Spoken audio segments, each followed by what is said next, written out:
I'm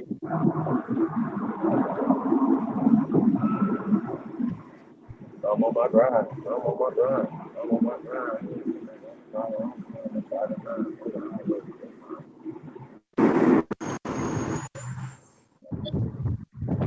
Mic check, mic check. Testing, testing, testing. You laugh. We live? Yup. We got Hey, B Hazel first in the building. who? B Hazel. B Hazel, you're now moderator. You beat our moderators first in the building. I don't know how that happened, but you beat Hey, our peace moderator. of paradise, all American Aborigines, aka the first Americans. We in the building. How everybody doing today? Y'all see it, man. We got business hours, man. We talking business and business solutions, man. You know what I'm saying? So, I mean, here's the thing, right? You know, off top, bro. Like, I don't. Last time I checked, ABC, NBC, CBS, those are businesses, right? Multi-billion-dollar businesses. NBC, Yup. also Facebook is a multi-billion-dollar industry. Instagram, multi-billion-dollar industry. So last time I checked, those were viable institutions, right? That are empowering somebody. Okay. So we're using everything that we could do to push the tide in our favor. Y'all understand what I'm saying? So any solution is better than no solution. Any work is better than no work, y'all. You understand what I'm saying? Um, Anybody could just sit around and critique. You know what I'm saying? But put some work in so somebody will be able to critique your work. You'll see how it feels. You understand what I'm saying? So, um, you know, like some of us, like we said, you know, we provide a living for ourselves and take care of our families based off of us working for ourselves, creating jobs for ourselves. You know what I'm saying? So to be able to take that and pay that forward, to be able to create jobs and create empowerment for our people. That's what this is about. That's what Tribeup is about. That's what Universal Media is about. It's about us taking our talent, taking what we trained for, what school for us, things like that or whatever. And so if I was trying to open up a hospital as a business, right? I'm not in the medical field. That's not my field. I come from the entertainment field. You understand what I'm saying? So that's my expertise. Okay, that's what I do. Today, that's what he do. You know what I'm saying? So y'all can't expect, you know what I'm saying? So if it's something that you're not seeing, you need to provide it. You need to step forward. You know, we would assist you. You know what I'm saying? So that's my only thing, y'all. You know what I'm saying? We gotta look out after the next generations. We have to have more patience for the youngsters, man. We got to, because they are the next generation. When we go, they're going to be here holding it down. Hopefully, we're going to show them how to interact with the younger generation and stop this Willie Lynchism that we got going on. It has to be protocol when it comes to our elders, right? So for the young to respect the elders in a certain type of way, or whatever, the elders have to respect the young in a certain type of way. That's just what it is. You have to. There's no other way to do it. Because we've seen when the young have been disrespected, how they lash back. You see it. See what I'm saying?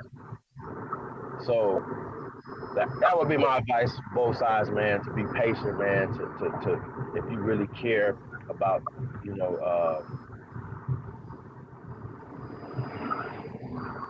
your people, you know what I'm saying, you'll stand down. You know what I'm saying? You'll put your ego in your pocket. Just because you old don't mean you still ain't learning. And that you can't learn from a youngster. You understand what I'm saying? So when we dismiss the young and the youth, you know what I'm saying? I think that's a mistake on our part. part. So we should not disrespect and dismiss our young. You know what I'm saying?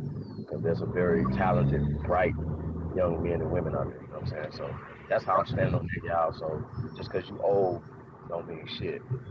I'm just keeping it real. And young, you have to give older people a level of um, you got to give them some room. Y'all understand what I'm saying? So when things are coming, people are coming at you, whatever, you can't get in your emotions, and that's a part of growing up, part of being men, especially. You know what I'm saying? Not to conduct yourself in a certain type of way, even when and to check your emotions. You know what I'm saying? So, so we seen a lot of emotions last night or whatever. We wasn't supposed to see that. We were supposed to see some building, some rational thinking and stuff like that or whatever. So some conversation. So you understand? You growing. So that's what it's about. So yeah, Ty, that's what I'm on, man. So we gonna get into this business conversation, bro. Like anything we talk about is business, man. Like I said, us, we're reaching out to people in a lot of different ways in the background. You know what I'm saying? So, and most of the stuff is personal business and stuff like that. You know what I'm saying? People have their own personal stuff going on. Like we have our own personal stuff going on. So, like I said, respect that, man. Like I said, we working. And all hands on deck. You know what I'm saying? So we are actually asking help for help. So that's what we on, man. So peace and love to the tribe, man. Yeah, and then once again, so beefing, man. Nobody beefing or nothing like that. So we cool over here. Anybody beefing in the Aboriginal community might be the police. You know what I'm saying? We're not beefing over here, man. We're working, and that's what it's about. So even if I have difference of opinion with somebody, don't mean that we don't have things that we do have in common. If we love our people and we'll put our differences to the side and start building for our people, as opposed to trying to tear everything down. So that's what we on, man. So y'all people still doing that, man. Back chats, whatever, and that'll let you know who they are. You know what I mean? So that's where I'm at, bro. Peace to the tribe. Man, peace to the panel, man. We got to do this rundown real quick. We way behind. Today, Tribeup Business Hours. What is the social political war? Is brought to you by Global Growth Inc. Those of you who's not familiar with Global Growth Inc., you might want to get familiar. Because Global Growth Inc. is our organization, in China. So we have boots on the ground. We have an organization there in China, manufacturing and production power all day. That's what we do. If you can think it, we can make it, we can build it, we can manufacture it, we can do whatever you want to do with it. You know what I'm saying? You're either gonna, you know what I'm saying, you're either gonna be our customer, or you're gonna be our partner, or you're gonna be the one helping us make it. So that's the decision everybody needs to make, because that's the reason why I'm here. Is you know we need a network of people that's making this stuff. And if you don't want to make it, then you're probably either, most likely, you're just going to be our customer. So what I'm saying, that's what we do. So Global Girls Inc.'s in the building. Let's give her first in the building is B Hayes. You're now a new moderator. Anybody that can beat our moderators, you are an instant moderator. So B Hayes, please behave and use your power wisely. Use your power wisely. Each moderator is also qualified for 2 hours. Anytime they want to, they can get 2 hours to talk as long as they want to about anything. You can go in on Aboriginals for 2 hours if you want to. It might not last 2 hours, but you get the concept. But Mr. Dark Brother in the building, D Boss in the building, Carlene in the building, Joe 47 out there, Fables out there. What's up, Fables? We modded Fables up, man. We've been forgetting about Fables, bro. We gotta mod you up. We got you next time, Fables. Uh, Chief Trauma Hawk in the building. What up, Trauma Hawk? Gretchen, how you doing, Gretchen? T1 Productions in the building. Who else we got out there? We got Diva Glam Studio Weave in the building. How you doing? By the way, those of you who's on the panel last night, you guys got the link already. Check your email. Leave your son and the rest of the crew. Y'all already know y'all get the email off tops. Lolita Star in the building. Who else? Papa Tony Tone. What up, bro? Lolita Star. That's Lolly Star, man. You are terrible You with see- that. Peace to the tribe, man. Peace to Oh, everybody. yeah, yeah, yeah. Okay, I missed him. Yeah, Lolly. yeah, Lolly Star in the building. Who else out there? Reginald Green in the building behind the scene. King's in the building. Who's that up in here? We got who we got first in the building? Who we got? We got somebody else on the panel. But you got to make sure we did talking practical though. So this is not the time where we get into mythical creatures and characters and shit like that. We can do that later, and we can talk about. Oh, it's Diva. Peace, Diva. Oh, we got Uh, Deep in the building. Okay. this this is a business owner, so we when we spoke about this last night, as far as a beauty barbershop being the foundation of Aborigine businesses in America. You know, every community got beauty barbershops, so I think that's what we should definitely start building from. You know what I'm saying? Community, yeah, we can get into Start some of that community building. We can get into some community yeah, building as well. We got a Thompson is Copper Main in the building. yeah. But I when we know get in everything this that's social, going on in the community. So what you say, but when bro? we but when you break down this social political war, you know what I'm saying? We got to understand that it's not a physical war. It's social political. It basically is basically for the public, for the public, and it's for public opinion, public approval, because the power belongs into the public. So Mm. when these people go into war, they need to public on their side, and the reason why they need to public on their side is because they need the public to make their tanks. They need the public to to make their weapons. They need the public to join the armies. So the public opinion is very important because you don't have an army, you don't have anything if you don't have the public. And so when you're dealing with social political, it's all about the public. So although we have public, you know, disagreement with Moors, although we got public disagreement with Pan Africans, we don't want them to die. Okay, we don't wish death on them. Okay, it's just at best we might want them to cry a little bit. At best, I mean that would be like the best thing, the worst thing I can find out. Just feel bad and cry some shit. I mean, even that's too much. But we don't want to kill them though. They're not our enemy. It's just we just want to have a social political you know battle type of thing. You know what I'm saying? So we gotta be careful when we're dealing with our brothers and sisters, you know, that we don't want them to feel like it's death to them because they don't agree with our political or social or whatever it is. You know what I'm saying? We gotta be careful because I don't know if that's us putting it out, or I don't know if that's other people taking it and running with it. But whatever the case it is, we don't wish death upon our brothers and sisters. You know what I'm saying? When it comes to social, political, hold on, let me mute you real quick because we got a lot of static. When it comes to social, political, you know, um, it's like we already got the respect.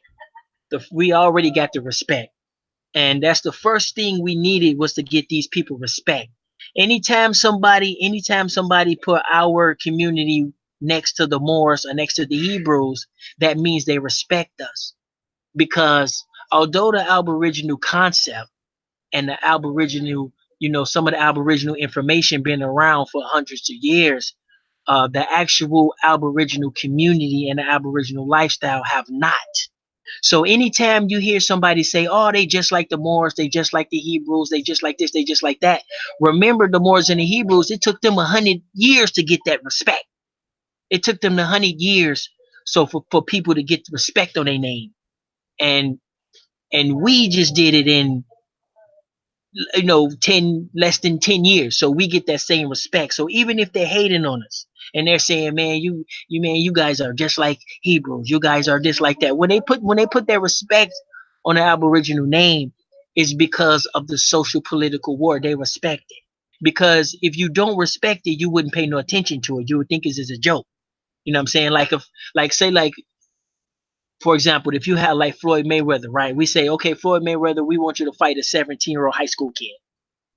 Floyd Mayweather going to laugh at you like you're joking. What is this, charity? he's not going to take that serious because he's not going to respect it. You see what I'm saying? But if you put a respectable opponent in his face, he's gonna be a different it's gonna be a different environment. So we are a respected opponent against these people, and that was step one of the social political war, is to get these guys respect. You know what I'm saying? Even Lex Vortex, y'all know Lex Vortex mean as hell, and he came in. He said, "You guys are finna surpass, you know, the the uh the the Hebrews, and the Hebrews been around 100 years plus. So how can we even? So it's an honor to even be in the same category. I mean, I know the category is fucked up. That's not my point, you guys. So for the weirdos, that's not my point. My point is that the respect level that we get out there, you know what I'm saying? And we all have a lot to do with it. Shout out to Aboriginal Power. You should have had a link already too. You know what I'm saying? Shout out to everybody out there. You know, Atasha's one, the whole crew, everybody. And we got that respect. So now the next part is that we need to be able to with respect with each other. We need to be able to have certain type of respect for each other. Okay, you're a guy, you do pyramids. Okay, I respect that. I don't do pyramids. You see what I'm saying? I don't know nothing about that, but I respect this. I don't Nobody have no higher ranker, or you're not higher. So we have to respect each other. We also need to be able to respect the fellow brothers and sisters. We don't wish death or wish harm on the Moors or anything like that. We just, we want to keep our respect. We want them to keep respecting us. You know what I'm saying? We want them waking up thinking about us and shit like that. But sometimes I really do think that people really, really want to hurt them. You know what I'm saying? And I don't know, maybe it's just me, but that's not social political. That's that's a real war. Like, it's only social political. It's for respect, and it's for the opinion of the public. That's what social political. That's what we mean by social political, for respect and opinion of public. So we got to keep it that way. And but there's many different types of social political. We have a light skin versus dark skin. We have women versus men. We have highly educated versus just regular educated. We got young, old. There's other different types of social political, wars and struggles out there as well. So, but we all should be able to respect each other as well. And yeah, we got the sister Diva on the panel. She might want to, chime in on this before we go into some other business ventures, and how you feel about social political war, what or social political. You want to speak up on that at all?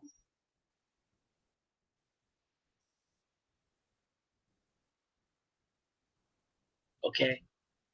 Okay, yeah. So if you want to join the panel, you know what I'm saying? So definitely take advantage. Now we done gain respect, okay? We have to be able to we have to be able to build in the process, because it did take the Pan Africans and everybody else 100 years to get their respect, to get their names out of there. You know what I'm saying? It did take hundreds, 100 years, 50 years plus for them to be able to have the whatever power that they have. But the only one thing that separates them is for us is that we are the people that builds the social political, what I'm saying, war. It really never really won. It's not 100% won. It's never won. But the building war, who's building? You see what I'm saying? Who's opening up businesses? Who's actually doing shit? That's another part of the war as well. As you can see, like, just like our country, you know, Cold War. They call it a Cold War. We in a Cold War. We in a Cold War with everybody. Okay, we're in a Cold War with everybody. But even amongst each other, a lot of us is in competition with each other. And so that's one thing we gotta tackle too, because that's not gonna go nowhere. That's not gonna go nowhere. We always gonna be in constant competition. But at some point, we're gonna have to figure out, okay, well, these Asians or these other races, they're they competing. And they're able to put aside their differences. Now, keep in mind, I work in Asian store, so I know there's hundreds different kinds. I can say hello and thank you and excuse me in about 8 different languages, and so I know the differences. But when they come to America, they all have a common thread, even though they don't even know what the hell. Half of them can't even tell each other from each other. I can tell, well, not the men, all the men look the same, but when it comes to the women, I can tell them a little different. I can tell the difference, but that's neither here or there. But they still have that common thread. Even when you got Central and South American people, they and they a lot of times in their countries they don't like each other, but they come here and they have a common thread. And for some reason, we cannot get on the common thread.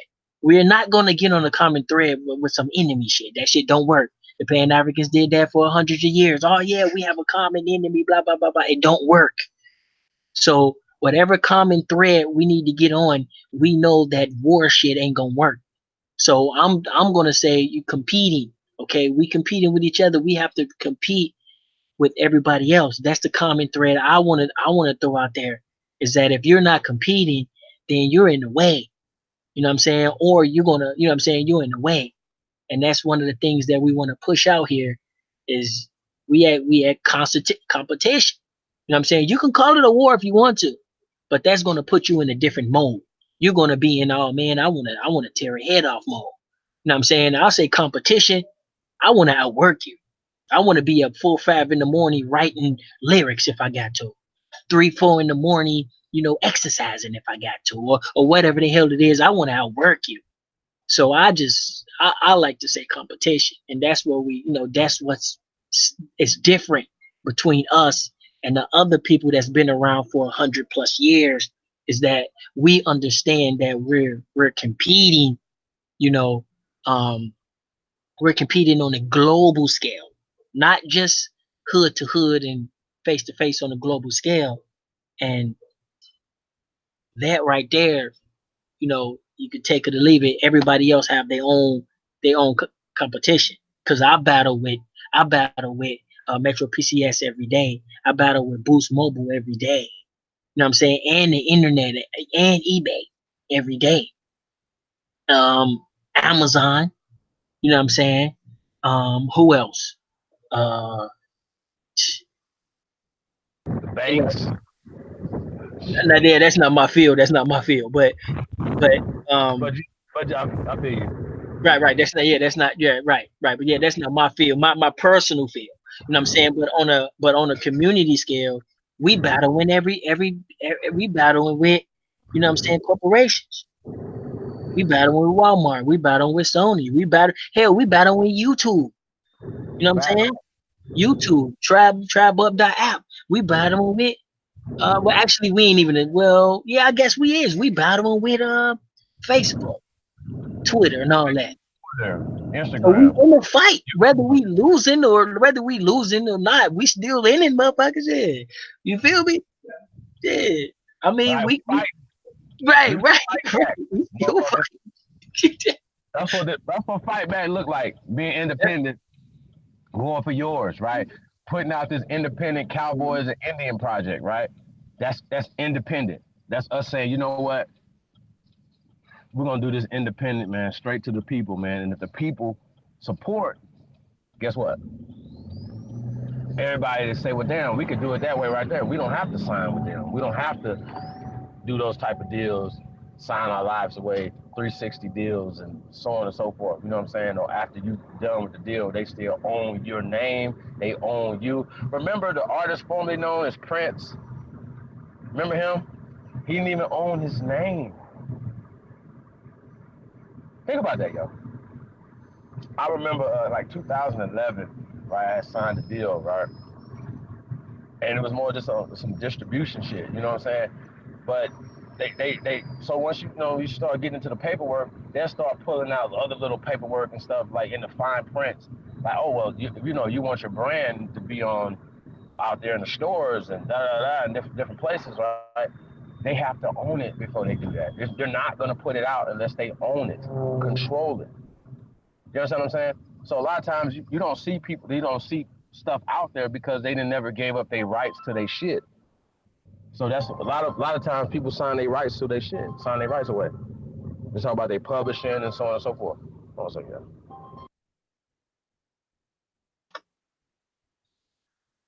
Yeah, yeah, I got a couple questions on the music industry because I do want to talk about there is no such thing as a standalone industry because I do hear a lot of people say, well, these foreigners and they doing this and they doing that, but they don't understand there's other industries that's holding those industries up. So there's no one standalone industry. And so what I mean by that is that like um many of these people they would have farm businesses, and then they would open up restaurants. See what I'm saying? So the farm industry would lean on the restaurant would lean on the back of the farm industries. And so every industry has a industry that's either holding it up or that is standing on top of. So it's Facts. like an industry sandwich. And so when a lot of these people, like a lot of these foreigners, like a lot of them in these let's say the beauty shop, let's say beauty shops or whatever, a lot of them have industries that's holding that industry up. So that will be like a secondary, thirdary job for them or option for them. So they might be shooting for something and they might land at a beauty shop. They might be shooting for a Walmart and they might land at a gas station. You see what I'm saying? But every industry has another industry that that backs it. And so it's all connected. So when we do these solutions and when we do these industries, we got to understand there are other industries that follows. Now, I myself, I personally believe in, um, currency exchange, which is like check cashing places, because they're multiversal. So you can go to check cashing place, you can pay your phone bill, you can pay your water bill, you can pay your light bill, you can buy books, you can pay your phone bill, you can send money, you can receive money. Um, you can do multiple things. You can buy bus tokens. You can even buy music CDs. They even got bubblegum machines and video games. You can do bitcoins. So just a check cashing place alone, you know what I'm saying? Um, that right there stands on multiple industries. And so for us to be able to target those, I have the blueprint and the schematics. I actually have a machine that would turn any store into a instant check cash in place. You see what I'm saying? And so that's part of what I'm bringing to the table. I haven't really went thorough in on it yet and did the whole full thing on it, but I just want to bring it out there, because if you look at now, I know every city is different, so they might not go in every city, but I know in my city, like especially South Minneapolis, they got check cashing places everywhere, so people get to go there and cash their checks. Now that's an industry we can target. Now, on top of that industry, you have you have what is pawn shops. You have like a pawn shop. You see what I'm saying? So the people who own the check cashing places are the same people that opens up the pawn shops. So now they in two different industries backing each other. You see what I'm saying? Like the letter A. You know what I'm saying? It's like they leaning on each other. So then now they got the check cash in place. Now they got pawn shop. Pawn shop, you sell anything. You sell anything from weapons, gold, video games. You know what I'm saying? You pretty much sell anything. Now, this is not $1 million. You ain't gonna be making no millions of dollars and having no jumbo jets. But what you're gonna be doing is you're gonna be taking money away, taking money that everybody else is getting. You're gonna be taking it. See what I'm saying? So sometimes it's not all about making it. Sometimes it's just about taking it. So, if we open up check cashing places everywhere, and then once that becomes successful, then we have a blueprint. Okay, what every city is different. So your city might not need no damn pawn shop. It might not need no check cashing place. But whatever the hell your city needs, find out what it needs and open it up. and then be able to connect it to another business. So that way you have two. And so a lot of these little shops and a lot of these little places, they be having one and two businesses backing each other, holding people and holding them up together. So we definitely gotta check that out. Yeah. Well, I'm definitely ready for my POS system, sir. So location is ready to go. Let me ask you a question, Ty. Is that a solution? Ty, you've been talking about your POS system that you invented for like a minute now, bro.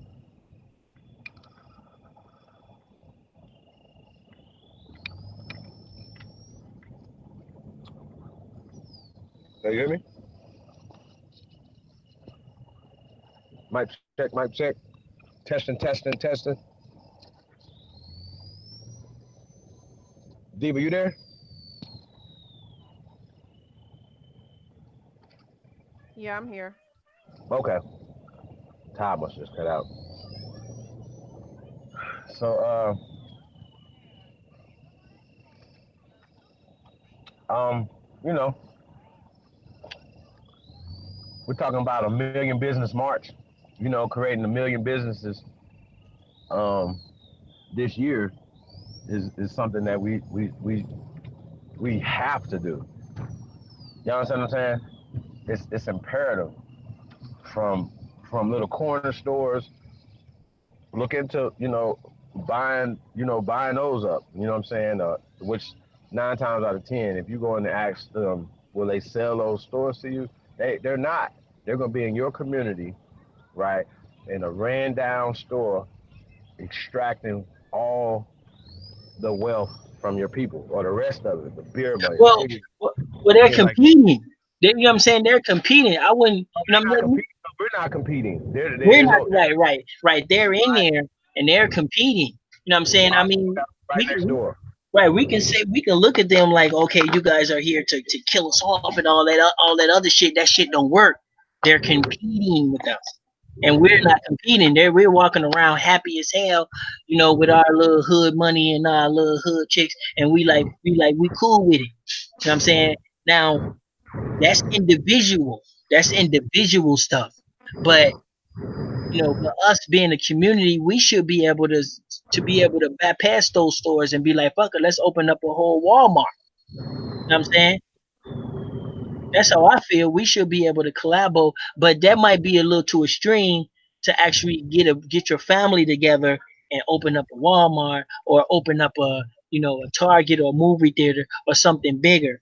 But if you can't do that and you want to, get like a little mom and pop store, um, like I mean, it's so much work. Like I don't really suggest that because it's so much work, bro. It's like But it's the mom and pops is so much work. yeah, it's a lot of work. It's a It's, lot of it's work. it's better to work for yourself for 20 years and go work for somebody else, and you can't pass nothing down. This is trust me, it has its perks, but I can't say it's better. I can't say that for a person who worked for myself and has been for the last 10 years. I got my perks. Don't get me wrong. I got my perks. I got a lot of shit I can brag on, but there's a lot of shit that what I'm saying. Somebody who's a teacher or somebody who get that consistent paycheck. That's a lot of shit that they can say they got that I don't. You know what I'm They don't saying? have. So you see what I'm saying? So it's but the mindset though is that get your own regardless. Regardless, the mindset should always be get your own. You know what I'm saying? But we don't wanna make people thinking like, okay, you're going business for yourself and your world is just going to be better. You know what I'm saying? It's not. It's hard, bro, because Them. corporations is constantly like the S10 just came out, right? The S10, the Galaxy S10 just came out. I don't even know how to unlock that yet. It's been out for almost 2 3 months, man. I'm usually on it about a week, so the shit is getting harder. And then Metro just brought T-Mobile, so now what I'm saying. Metro just bought T-Mobile, so you know Metro closing in on me. You know what I'm saying? Crooked can't stand a chance. They garbage. You know, Boost, they garbage. Ain't nobody worrying about them. But Metro is closing in on me. They But close on you, Ty. they closing in, bro. They closing in.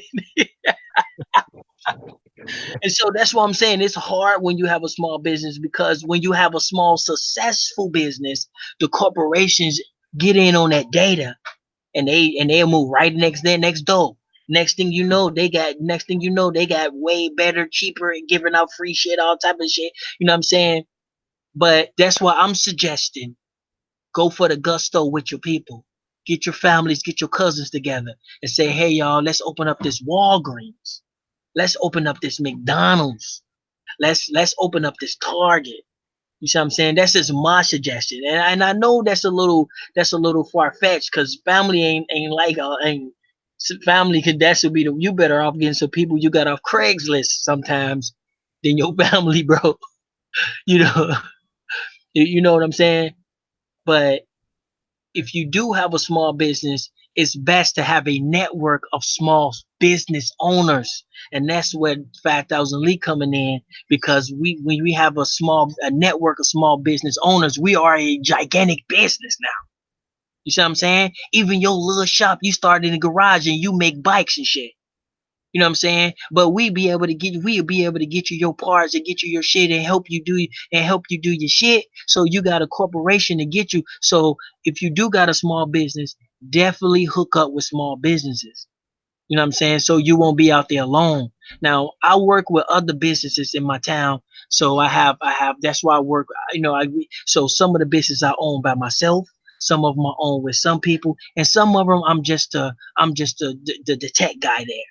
So I work with all the business, and we all cling together, even the temp services, even some of the printing shops, we all cling together, because we understand that we're up against corporate.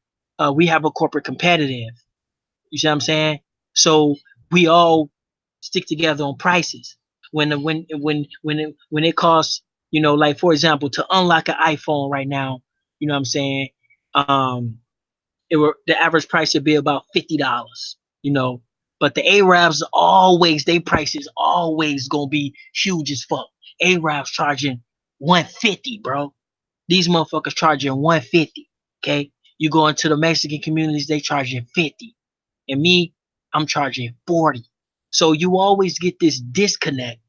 You know what I'm saying? So now we get to all work together and we get to control the market, because the corporations can't unlock the phones like we can unlock the phones. You see what I'm saying? And so we get to say, but it's hard to work with the Arabs because they greedy as fuck. They want 150. You know what I'm saying? But when I go to my guys, from Mexico and them, they charging 50, I'm charging 40. They telling me like, bro, you charging too low, you know? And I'm like, shit, y'all charging too high. I'm like, we can figure this out. You know what I'm saying? So that way we have a universal price or whatever. But most likely I'm always gonna be low. That's just how I am. But sometimes, yeah, sometimes like people be seeing like I know who A1 be going in. Sometimes no foreigners they do be charging us like high as hell. You know what I'm saying? Because I know the Arabs they be charging 150, and you come to my store, I'm charging 40. And but when you got a bunch of small businesses working together, you guys can control the market, you know, until the corporations get in. Because no matter if you have a small business, you're gonna have a corporation. If you have a successful small business industry, okay, let's just say a small business industry, that's your barber shops, that's your phone shops, that's your little bike shops and shit like that. Um, you're gonna have corporate competition.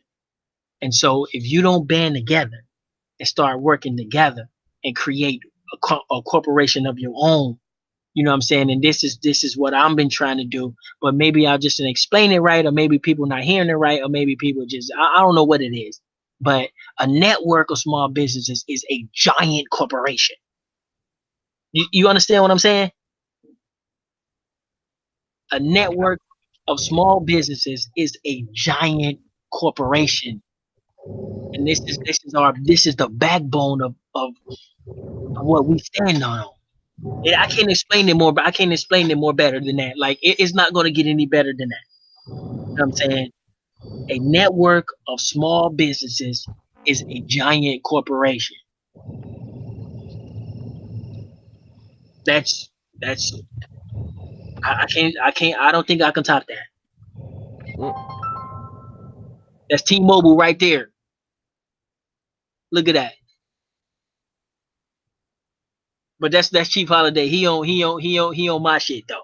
So he you know what I'm saying? See, we do business. See, Chief know? Chief know? Yeah. We do business. And that's what we bring to the table. So, and we got another business owner up here. So I don't know what your corporate competition look like. Do you have any? We got Sister Diva up here.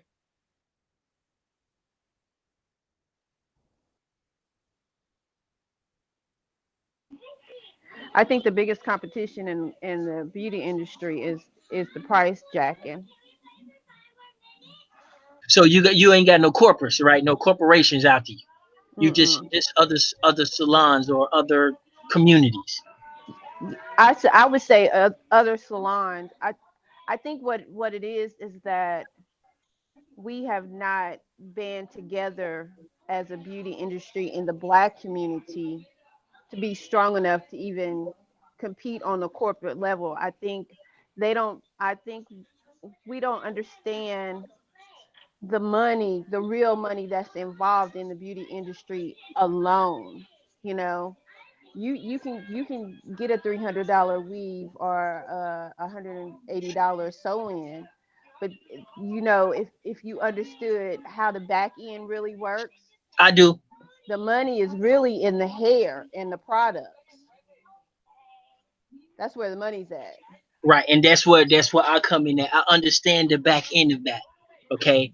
And that's one thing I do. And so how it works is that there's these towns. Sometimes they're islands, and they are known for selling their hair.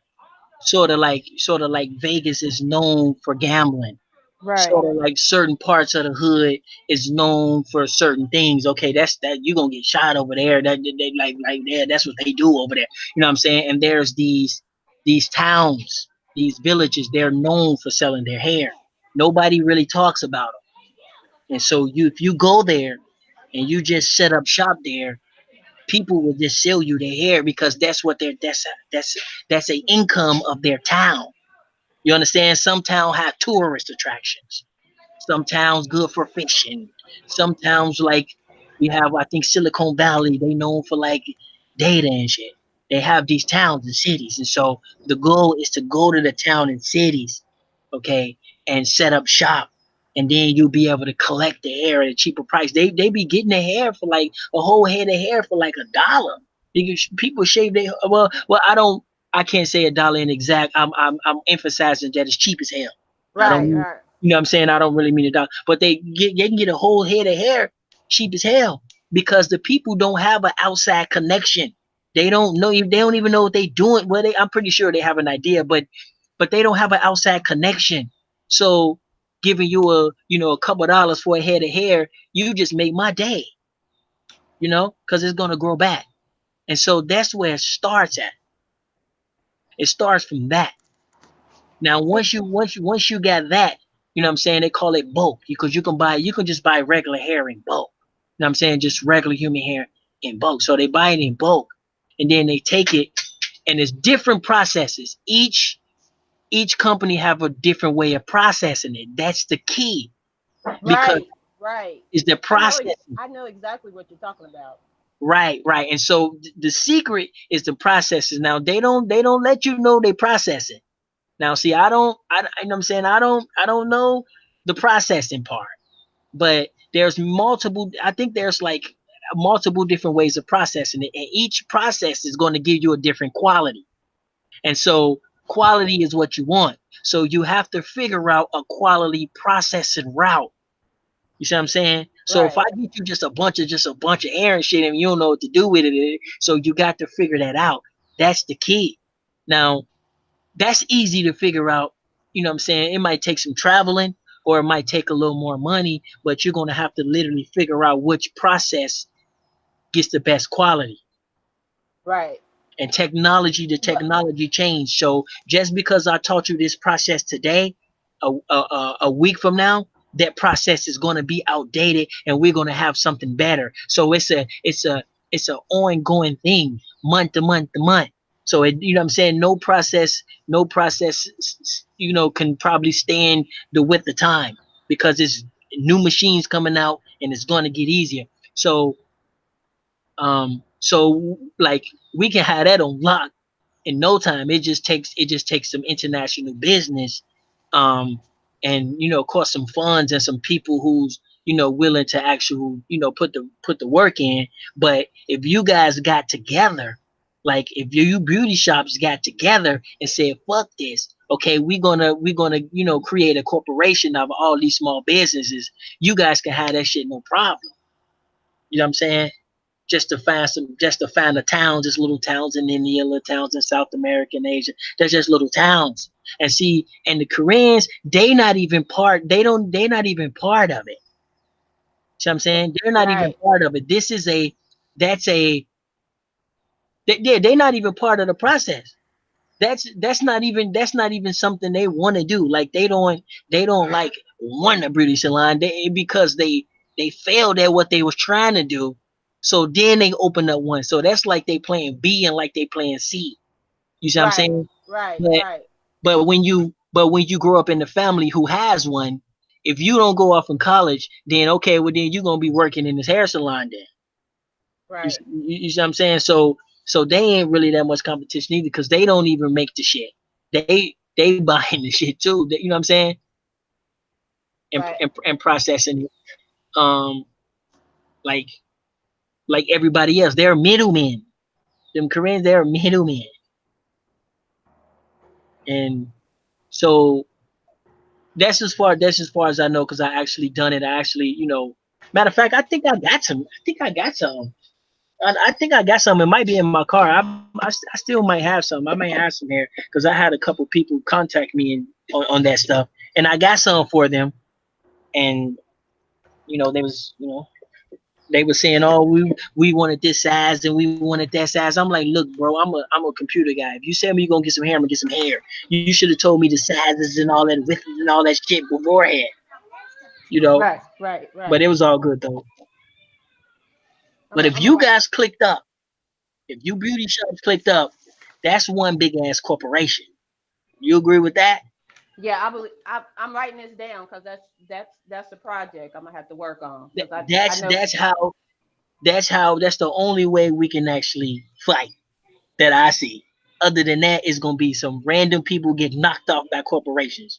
One Walmart show up in your town, there's a whole bunch of businesses that's gonna have some hard time.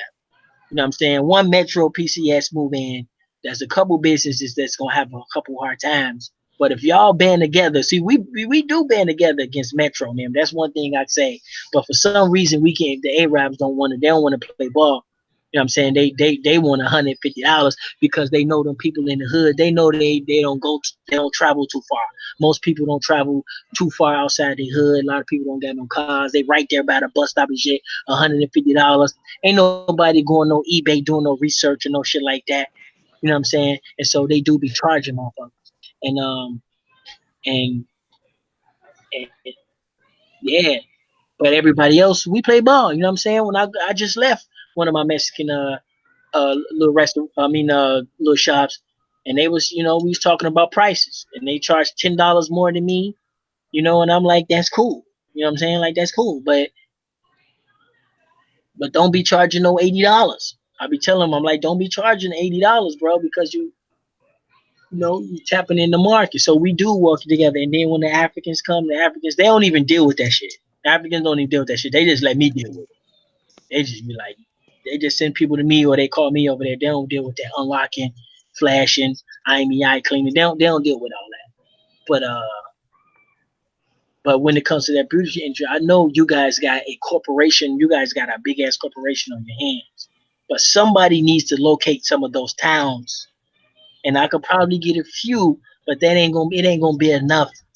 It ain't gonna be enough. You know what I'm saying? To, but it will be a start, and Yeah, that's because once you get in those type of communities, they talk and they let you know who else is doing what. You know what I'm saying? That's yeah. the whole thing. But you got to be you can't your paperwork got to be right. You got to be able to travel outside the United States. You know what I'm saying?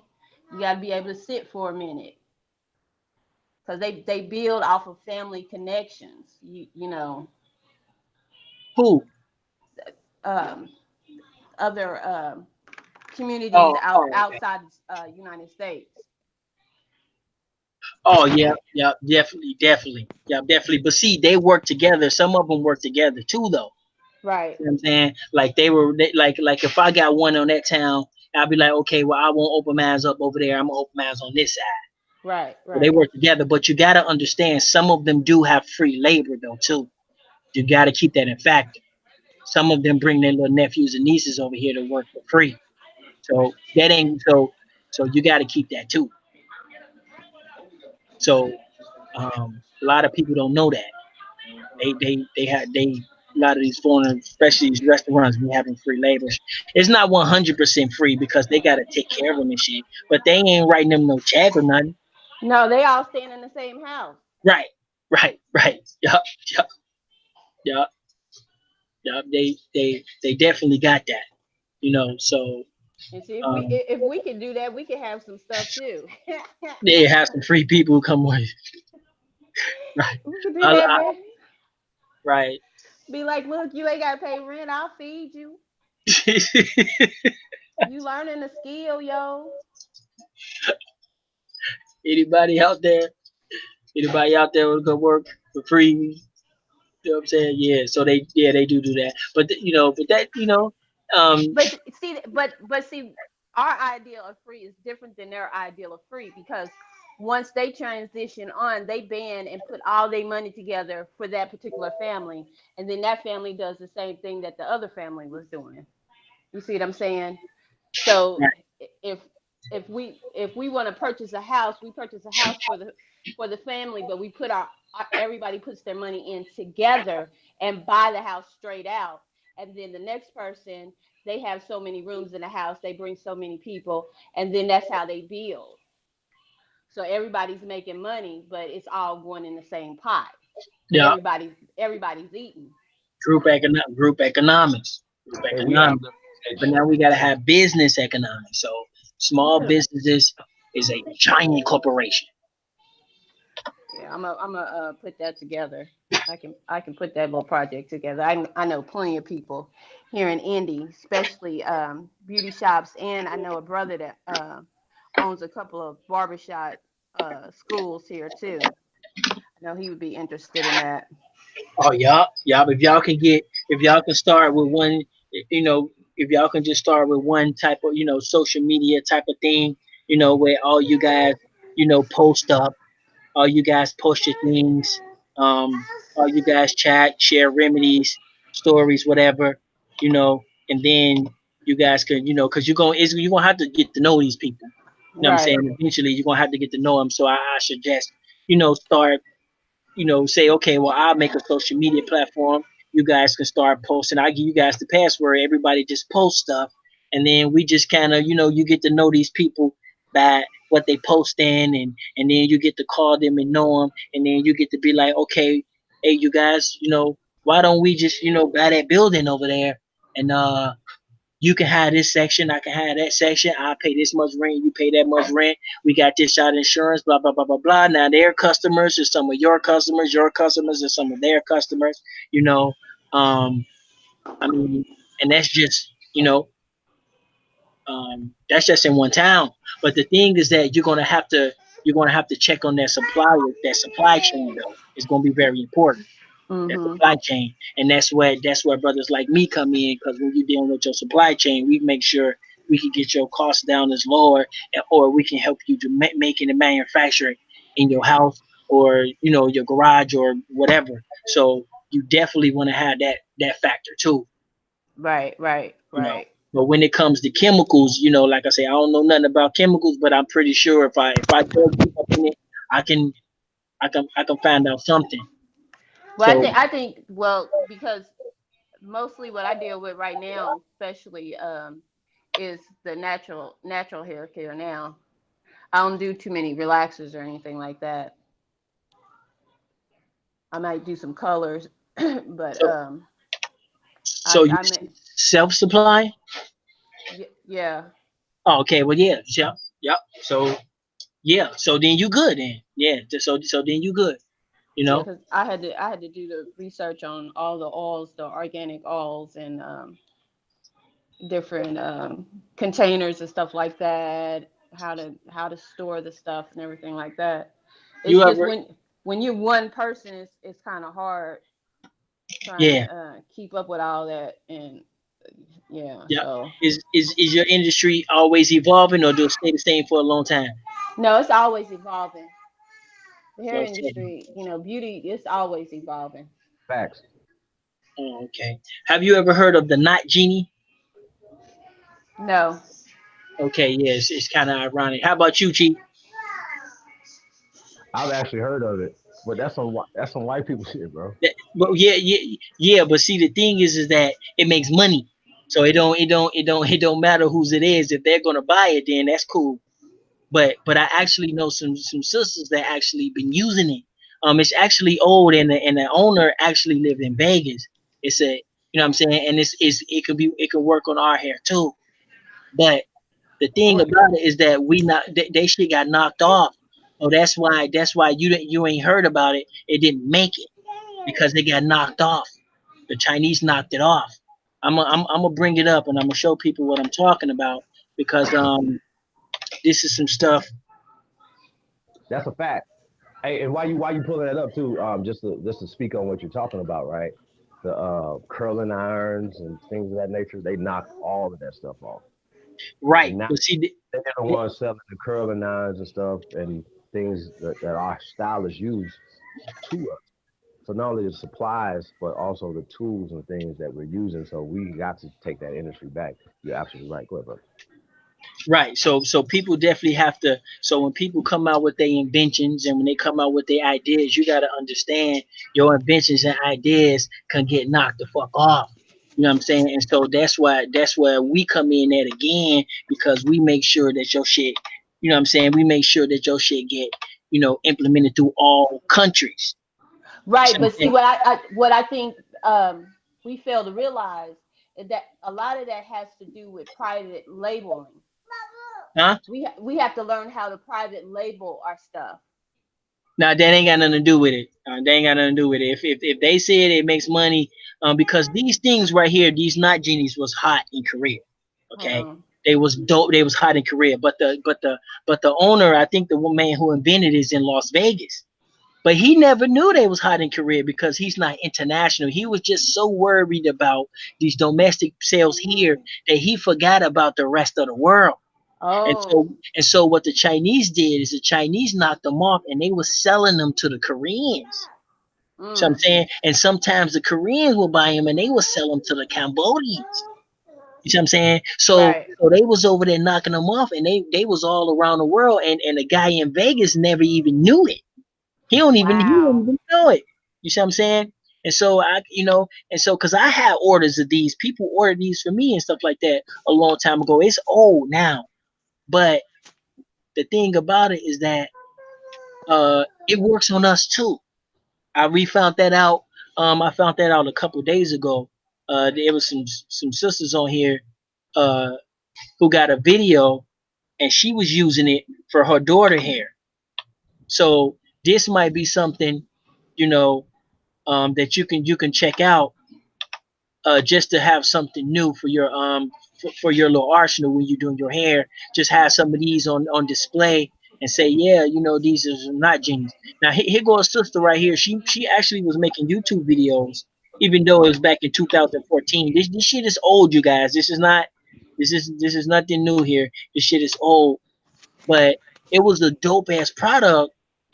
It didn't make it because it got knocked off. And the reason why I got knocked off is because the person who made it didn't understand international business. He was so focused on America and America this and America that he didn't even realize that he didn't even know that his shit was popping over there in Asia. He didn't even know that. He probably still don't even know. But I knew.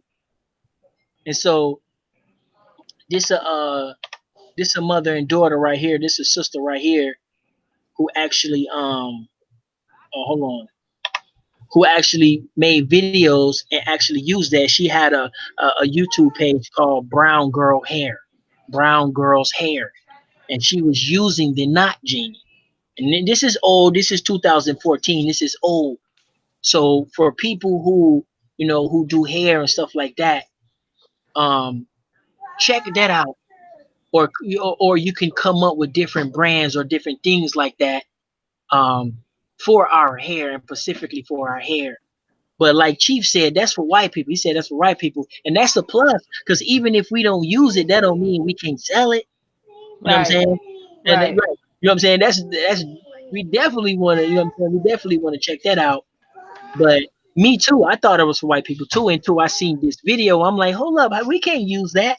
And the lady just got out the shower and she was using the brush. It wasn't taking none of her hair out. She admitted she was tender-headed. Her daughter was tender-headed, and the thing was just flowing straight through her hair, just boom. And you guys never heard of this because it Mm-mm. got knocked. It got knocked off. See I that? mean, they knock off everything, man. That's a fact. But the fact that uh, if if another Asian walk into a hair store, they automatically gonna kick them out because they know they're not there for anything products for their hair. They're either there to spy on them. Not either they're there to spy on them, and that's how they see it because they're competition. And so they know they're not. They're eating billions of dollars off of black hair.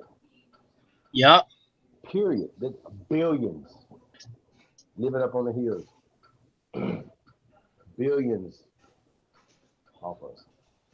Now is that called night genie or night Not, genie? not genie. What it's supposed to do is supposed to take the knots out of their hair. You know what I'm Okay. saying? It's supposed to take the knots out. So if you in here, you definitely want to check that out. You know what I'm saying? Because it will bring an extra little thing to your shop. It can bring an extra little income. But you see how it flow through her hair? You see that? Uh-huh. Most brushes will have all types of hair crinkling, pulling her shit out. What you want, boo And boo? I see you, Ty. the reason you never heard of it is because it got knocked off. And that's what I'm saying when it comes to protecting your product. You know what I'm saying? A lot of people don't know nothing about international business and they don't really know nothing about products. Paperwork and licenses and taxes and all types of little shit and motherfuckers doing taxes and shit. Man, that shit ain't gonna help you when the Chinese making your shit for you. That ain't gonna help you. You know what I'm saying? You're gonna need a certain type of help. And we offer that help. We offer the help to help you where your products and shit don't get knocked the fuck off like that. Like if your shit is popping in India, well you gonna know about it because we do worldwide statistics and we do tests and stuff like that, and so you gonna know about it. If it's popping in Cambodia, if it's popping on a little ass island that nobody even know, if it's popping over there, we gonna know about it. You know what I'm saying? And we got a process to get you there. You know what I'm saying? To get your product there. And a lot of people don't offer that and they don't know nothing about that. So when a lot of these dudes come up with these ideas and shit, oh yeah, I got this and I got that, little do they know if they go over there in China to make it, the shit gets successful, is getting knocked off. That's there ain't no other way of putting it. So, but Are there it's a way of laws it's a against way that? you can protect Are yourself. there national laws to protect us against that? You know, Nope, like people knocking our shit off. nope, They knock nope. off fashion. They knock off everything they can try to knock off. They knock it off. Our It's music. getting knocked off. And the only way you're not getting knocked off if you understand the way they're doing it. If you get what I'm saying. The only way you can understand it if you know how they're doing it. And that's what we do. Global Girls Inc. brought to you by Global Girls Inc. I'm telling you, it's deep.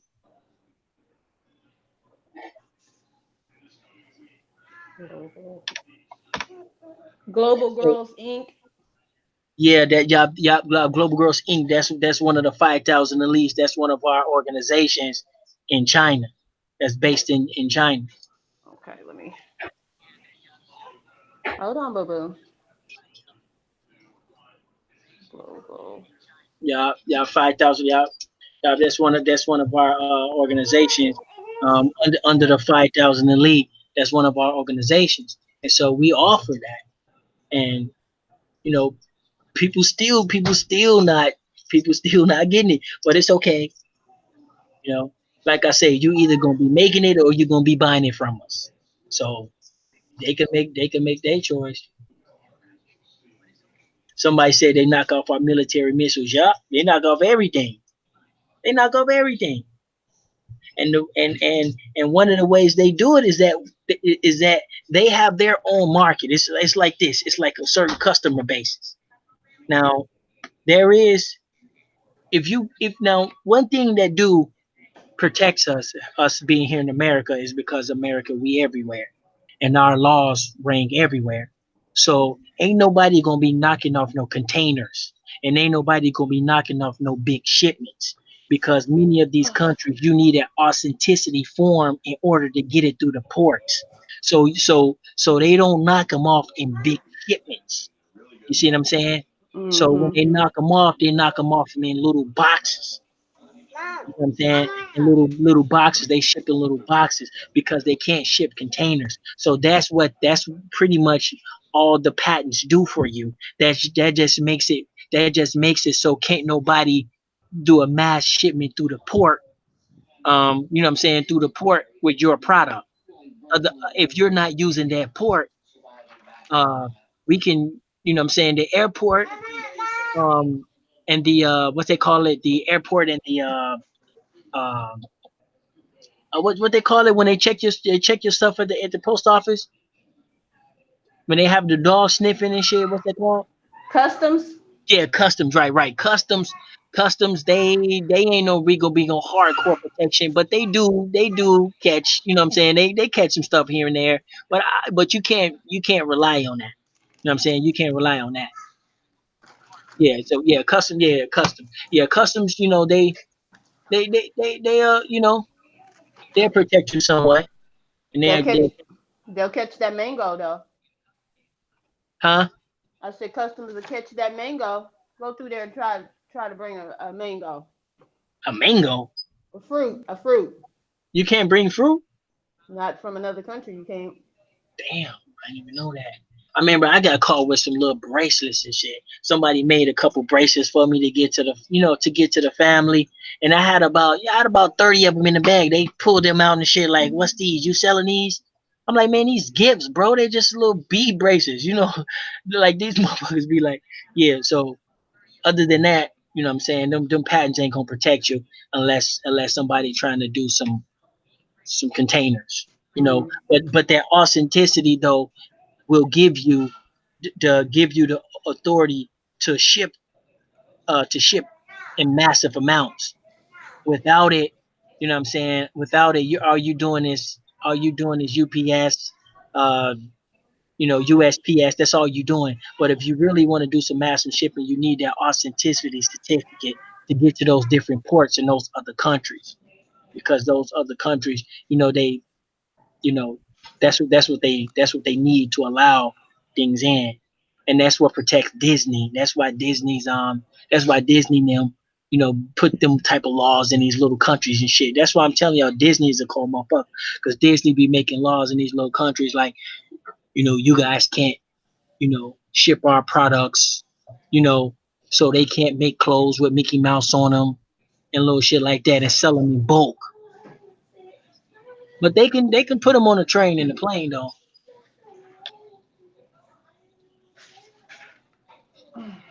U.S. customers. U.S. customers. They do be on a job sometimes though too. But if you are a corporation and you got a product, you don't want to rely on them though. They're not reliable. You know what I'm saying? The best way is to understand how they doing it. Like I say, the Not Genie was popping over there in Asia, and the guy in Vegas who created never even knew it. He probably still don't even know it. He just worrying about U.S. sales and Amazon. He's domestic. That's all he want. He wants some, you know what I'm saying? He wants some domestic clout. And he not understanding he missing billions of dollars over there in Korea and Cambodia and shit like that.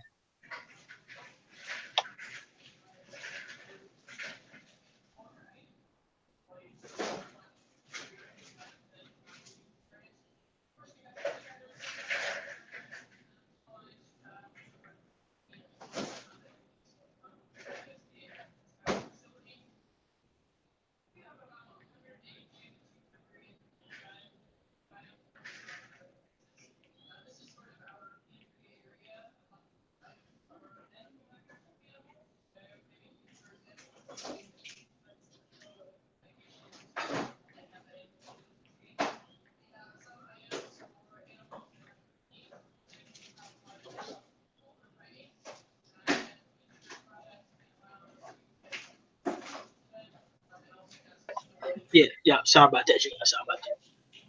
But definitely, we definitely have to, be able to understand, what I'm saying, ourselves on the world scale. You know what I'm saying? I know it gotta be kind of spooky for a lot of people, you know, to see yourself how small you is in the world. It makes you feel small because it's so big and it's spooky to a lot of people. They rather stay in a little, you know, they little world where it's just us, But it's big, man. It's big, and I don't think this country can hold us too much longer. They've been doing a good time and a good job of keeping us here and keeping us entertained and keeping us happy from somewhat and educating us and doing whatever they can just to keep us happy here. But bro, it's a world out there, man. It's time to go. It's time to get up. It's time to go see it. It's time to do business all up over there. You know what I'm saying? We got to be all up over here. That's one thing I do say about the Africans. Them motherfuckers be gone. They get, you know what I'm saying? They everywhere. You can go down to Chile and you'll see Africans there. Like, what the hell y'all do there? Japan. They everywhere. Even here. Even people be like, man, why they coming over? Like some of them people, some of y'all some racist, man. Some of y'all African racist. But they be there. They be everywhere. And I don't know how they structure work, but they do be everywhere. But I don't think America can hold us too much longer. I mean, especially when I'm out here, I'm letting you know now, like it's because I know people feel like, oh, everyone hates us and everybody want a friend and shit. We're not looking for no goddamn buddies, bro. We grown ass people. We do business. We got business partners and associates, nigga. We don't have buddies and friends. That's for kindergartners. You know what I'm saying? We have circumstances, understandings, and and and paperwork and laws and agreements. I don't need you to be my buddy, motherfucker. You know, just do what you gonna say you gonna do, and I do what I say I'm gonna do. And if you don't do what you gonna do, well then you ain't getting what I'm giving. You know what I'm saying? And if I don't do what I'm doing, then shit, it's my loss because I ain't getting what you giving. You know. Um, but we got it good because a lot of these countries do not like working with America. Because if America know their business, they don't like telling America their business. So they would prefer to deal with somebody like us.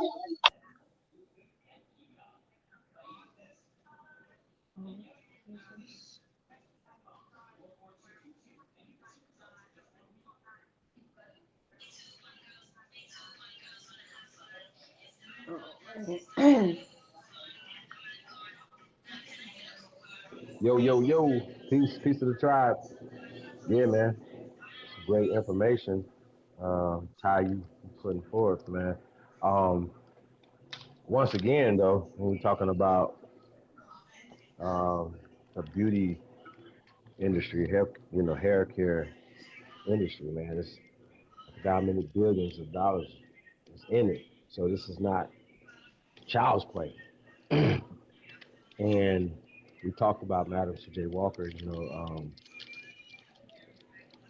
invention, right? Inventing the hair, the presser and stuff like that or whatever. But just the concepts like Amway is using, Mary Kay is using, stuff like that. They took her concept. You understand what I'm saying? You know, Right.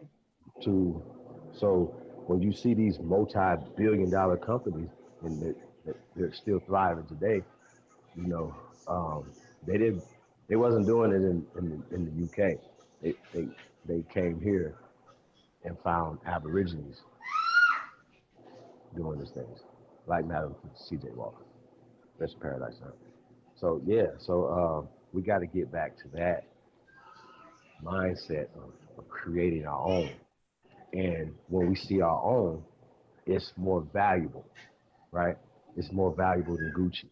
It's more valuable than whoever hair care products, whatever that they're making, right? When we see our own, we're like, oh shit, let's get that. Oh shit, like the beauty shops around, just let's just say in Indiana, right? Mhm.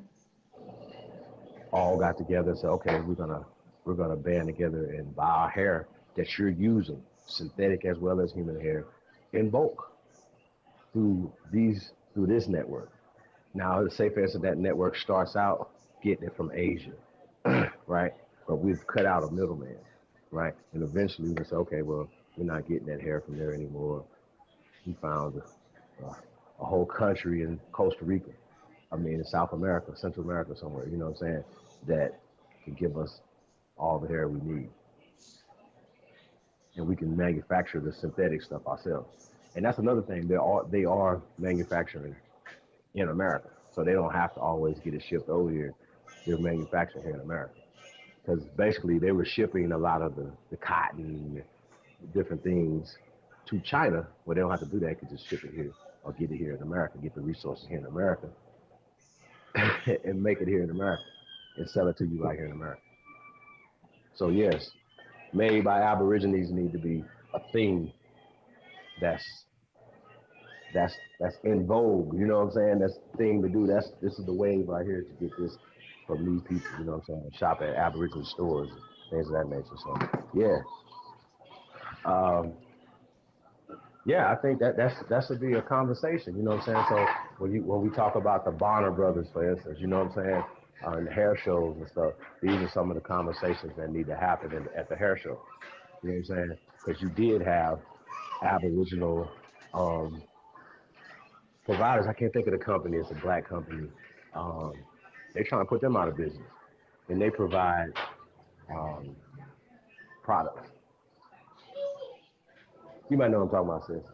Uh, not Kendra Care. Kendra Ken. I It's can't not, even pronounce it.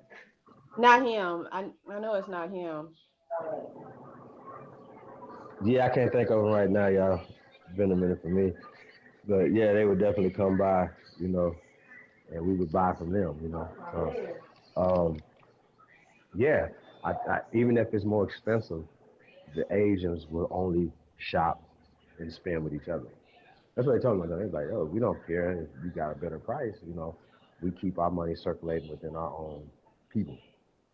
I had to respect it. I'm like, okay. You know what I'm saying? Right. You got to respect it. So, yeah, once again, be on the lookout for Cowboys and Indians, Return of Doc Holliday.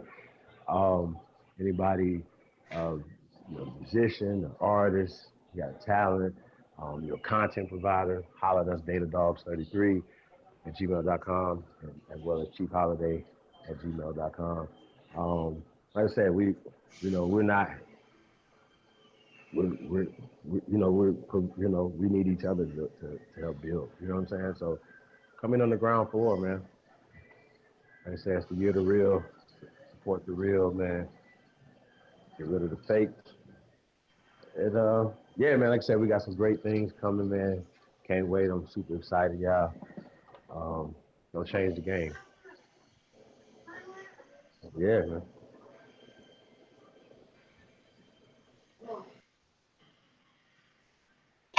Yeah, sorry about that. But But yeah, man, we gotta get to know each other and trust each other before we can do anything, man. It seems like the hardest part. I mean, people will support you, but for some reason we have a hard part with getting along, and I don't, I don't know, I don't know. No matter how much data I try to collect or how much data I try to, get, I still can't understand why we don't like each other, bro. I just don't get that one. That like I don't get it. We, I Um, mean, Once again, that's a social political conditioning. We can't fall for that. So I ain't worried about that. We gotta trust our people. That's just what it is. You know. Um, I that's mean, why. it got to be enough examples out there to protect us. You know what I'm saying? Um, but I don't know. We don't. It's yeah, because it's all social political. We got people from the suburbs against people in the city. Men versus women, young versus old, long hair versus short hair. My money versus your money. My car versus your car. I mean, we can come up with some ways. But if we don't get to competing soon, it's a wrap for the following generations. It's a wrap for y'all. If y'all don't get to competing on the world scale, when what I'm saying, when we sit here breaking it down in your face almost every day, letting you know, hey, we got the blueprint on that, or we got some information on that, and we got some know-how, or wherever, whether we're an expert or a guy who here and there did it, whatever it is. I mean, we gotta go for it, man. We gotta go for it because one individual making it, what that's gonna do? You know what I'm saying? That ain't gonna do it. But we got our, you know what I'm saying? We got our weaknesses. We got our, your strength. Your weaknesses. Your lane. That will be the first start. Is to know your lane. That will be the first start. I would say. You know what I'm saying? And you know, and we finna get this network off. This network is the last thing that we need to get off to connect everything. Everything we saying, we can pump it out nonstop, 24 hours a day. And if you still lost, bro, if you still walking around talking about you come from a monkey after we done pumped out, you know, after we done went on air nonstop, and you still think you're a monkey, and it's a wrap. And like you gone, maggots, corpse. Yeah, they showed trying, but the people out here, man, they're listening.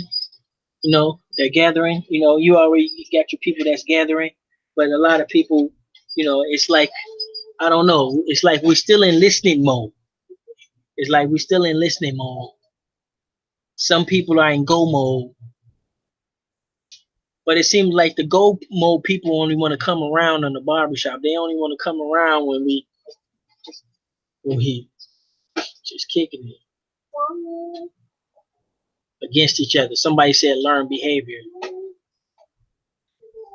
You know what I'm saying? Learn behavior. Yep, yep. Learn behavior. Don't know no different. Don't know no better. All that. Somebody said, "Where's James, Beyonce, Jamie Foxx?" They in the Matrix. They in the Matrix. They're gone. They're in there. And we can't. Sometimes we can't blame some of these people too, man, because you know you gotta have patience. You gotta have patience dealing with our people sometimes, because they'll break you. If they see you too happy, they might not like you. They might not like you. They be like, "What is this dude so fucking happy for?" They'll break you. Michael Jordan's in the Matrix, man. All the celebrities they in the Matrix, and it's not their responsibility, you know. Yo, I heard something. I heard a player say something about Michael Jordan the other day, right? And he said, "Man, people will be surprised for all the stuff that Michael Jordan do behind the scenes for the community." I thought to myself, and I said, "Yo, that's kind of ill that we always thought Jordan was like, fuck Yeah, y'all, I'm on here golf in mine." But you know, how else would somebody do something? Why would they tell you? Why would somebody put they if I'm doing something, why would I say, hey, I just did this? That don't make any sense. So anytime I hear a celebrity that come out on celebrities, I always have to raise an eyebrow to it, like, interesting. You know, why is this right, coming out? You know what I mean? right. That's when you Um, running for president and shit. You running for what you campaigning for. right. You want everybody to know all your good deeds, and you want everybody to trust you and shit. So we gotta stop judging the book by its cover a lot of times, man. I remember when Willie D put out Coon, right? Shout out to Willie D. Um, and I remember Stephen A. Smith was like, "What the fuck?"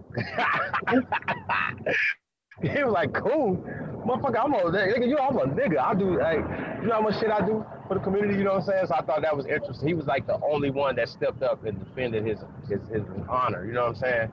As a brother. So shout out to Stephen A. Smith for that, man. Uh,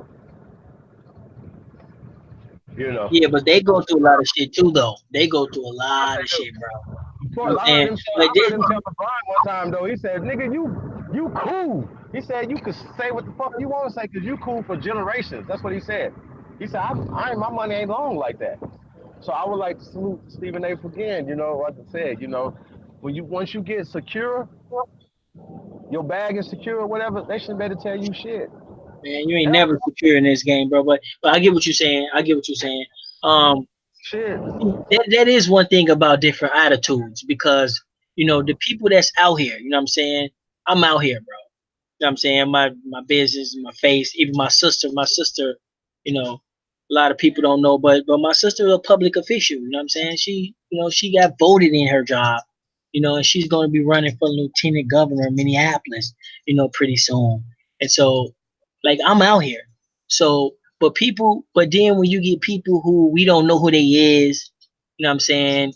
They come on, they got an avatar, and they racist as hell, and they got all this shit, they got all this harsh ass shit to say, and they expect me to be like co-signing that shit, like all up, like bro, like no, let's switch the dynamic. You get the fuck out here, you know what I'm saying, and let me go back and get an avatar, and let me talk all that shit and see how you feel about it.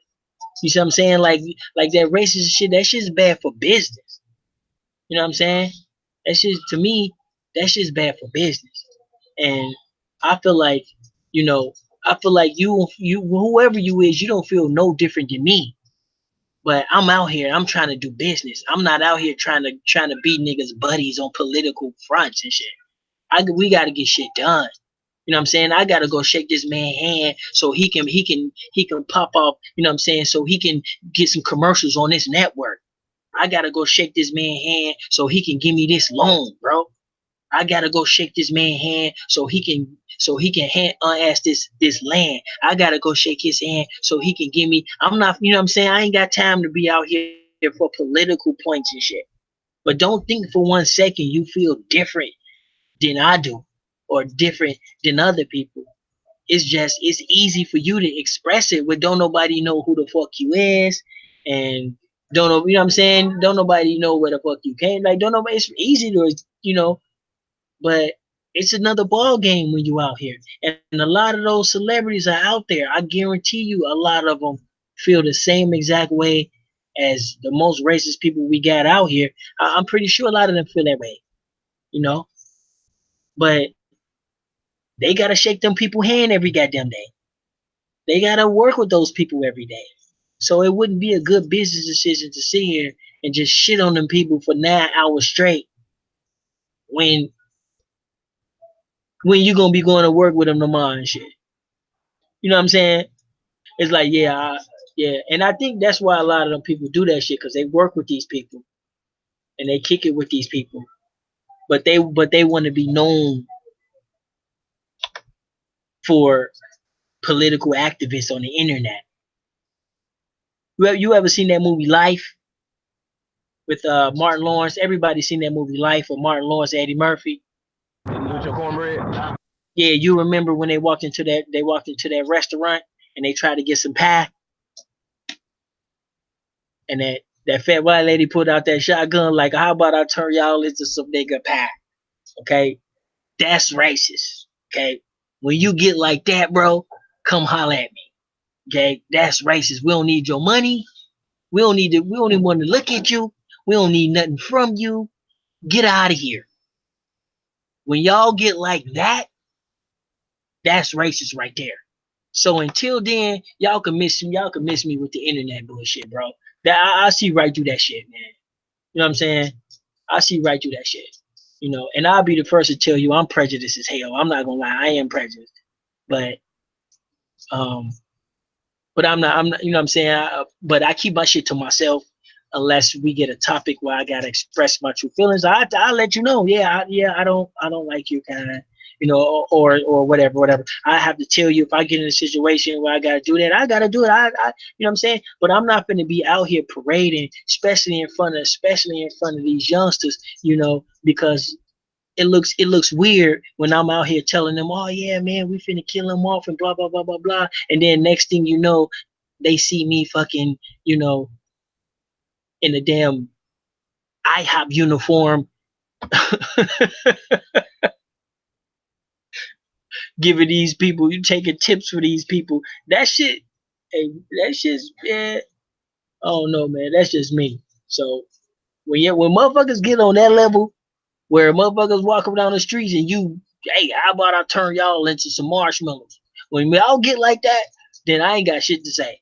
That's real. That's real racist, bro. You for real, for real. But the internet shit, man, you could say that shit, bro. You could say, you know what I'm saying? You could say that shit. But people will understand if they're out here.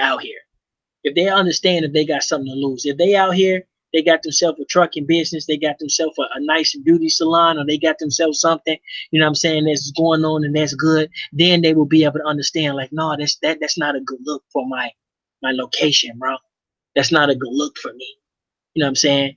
But don't think for 1 second that I don't feel what you don't feel. Don't think I don't got it too. Don't think I ain't been hit with that feeling too. It's just I don't want to complain about it. I want to compete about it, you know, and we gotta feel like we gotta get on that competitive. We competitive as hell. We competitive as hell, but I think sometimes I feel like we're a little more competitive with each other than other people. Like I rather see them with it than see one of us with it, type of deal. You see what I'm saying? That's how I feel. Some people be like nah. As long as you ain't got it, but it's gonna take a group, you know.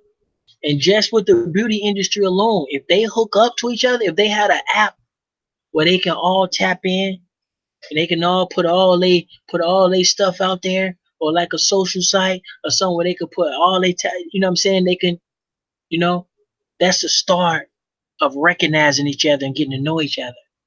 Then once they recognize each other, get to know each other, they can say, hey man, who's behind all these products? And they can start finding out who's behind the scenes, where they're coming from, how they're making them, and how are they getting them. Then they can learn and do it on their own. They can say, well, fuck man, we can do that.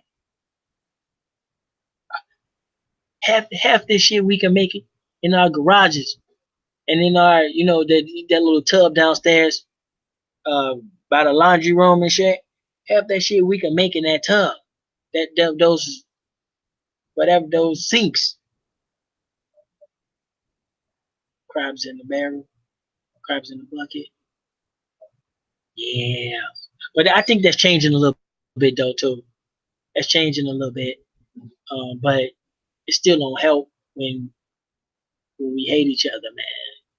Sister, what you think about? I mean, I'm guessing you got kids too. What what it is you think about us where we just don't like each other? Like what did we like? I think it starts. I think it started in the schools with the educational system because you find there's a lot of we was always fighting against each other, always fighting. Couldn't be on the bus stop without a fight breaking out. Couldn't go to gym without worrying about if somebody was going to jump you or something just because they didn't like your shoes or you didn't have the particular trendy outfit on and all this other kind of stuff. It started out in school, and I think with with that it just progressed. It's like we never grew. It's like some of us never grow up into adulthood. It's like we still living like we 18 or 19 years old, and we 30, 40, 29, 40 something, and still acting like you in high school with that high school defense mechanism always getting triggered. So in other words, we some little ass boys still. Well, I wouldn't say it that way. It's just that a lot of times there's a mental level. I didn't I didn't grow up. I didn't reach my adulthood in my mind until I was about 30. And it was like a light switch. Something just went off. And I knew past the I was past the point of going backwards and I needed to go forward. But then my story is different because I was raised in foster home and group home. So my biological father and mother didn't raise me. I was raised by, a whole bunch of different other people with different mentalities and frames of minds. And so I think for me, when I did start having my kids, I ended up being a single parent. But the whole point for me was to keep them together and let them know that this is our family. We got to stick together no matter what. We're going to fall out. We ain't going to see eye to eye all the time. But no, when push comes to shove, we there. You know what I'm saying? And I think Right. that's how we're going to have to go back to realize some of us ain't all right upstairs. Yeah. Yeah. Yeah. Something you said made me think. Because you said you grew up in uh, had foster parents, and so you know, I'm guessing that you feel people who have parents is that they probably take them for granted, um, and it's like you can appreciate certain things that you didn't have or you never had, and so like I do think we suffer from a lot of that because I said multiple times that I know what it's like to go with months at a time without seeing another brother or sister, and so I appreciate us on a different level that a lot of people don't, which makes me kind of stand out and it makes me kind of weird because I appreciate the community on a level that most people can't phantom because they never been without us like that. You know what I'm saying? They never went like a whole month or without um without being in any contact or even seeing us. You see what I'm saying?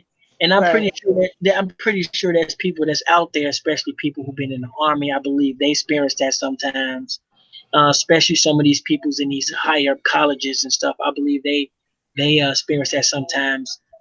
But so a lot of people that do experience that, they come back with the same mentality as the oppressor. So they tend to come back with the look down look. You see what I'm saying? And so, but- and and And I think that's a divide as well, because people who have experienced that, they come down looking down on the rest of the people, not realizing, bro, you won too, bro. Like, Right, right, I right. don't care what degree you got, or what the hell ship you made, or what the fuck you did overseas or whatever. That so what, bro? Shit. So you know what I'm saying? You won too. Right, And but sometimes I think also that you have to understand that we all ain't meant to click together. We all have times and seasons to be present. And sometimes people have a tendency of staying longer than what they should, and things happen that wouldn't have happened if they would have left when they was told to leave. You know what I'm saying?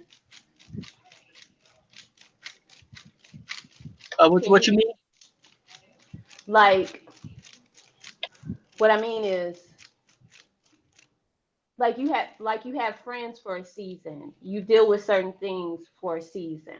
You go through a drought, or you have issues for a certain season. Some Right. things are meant for you to go through to learn something.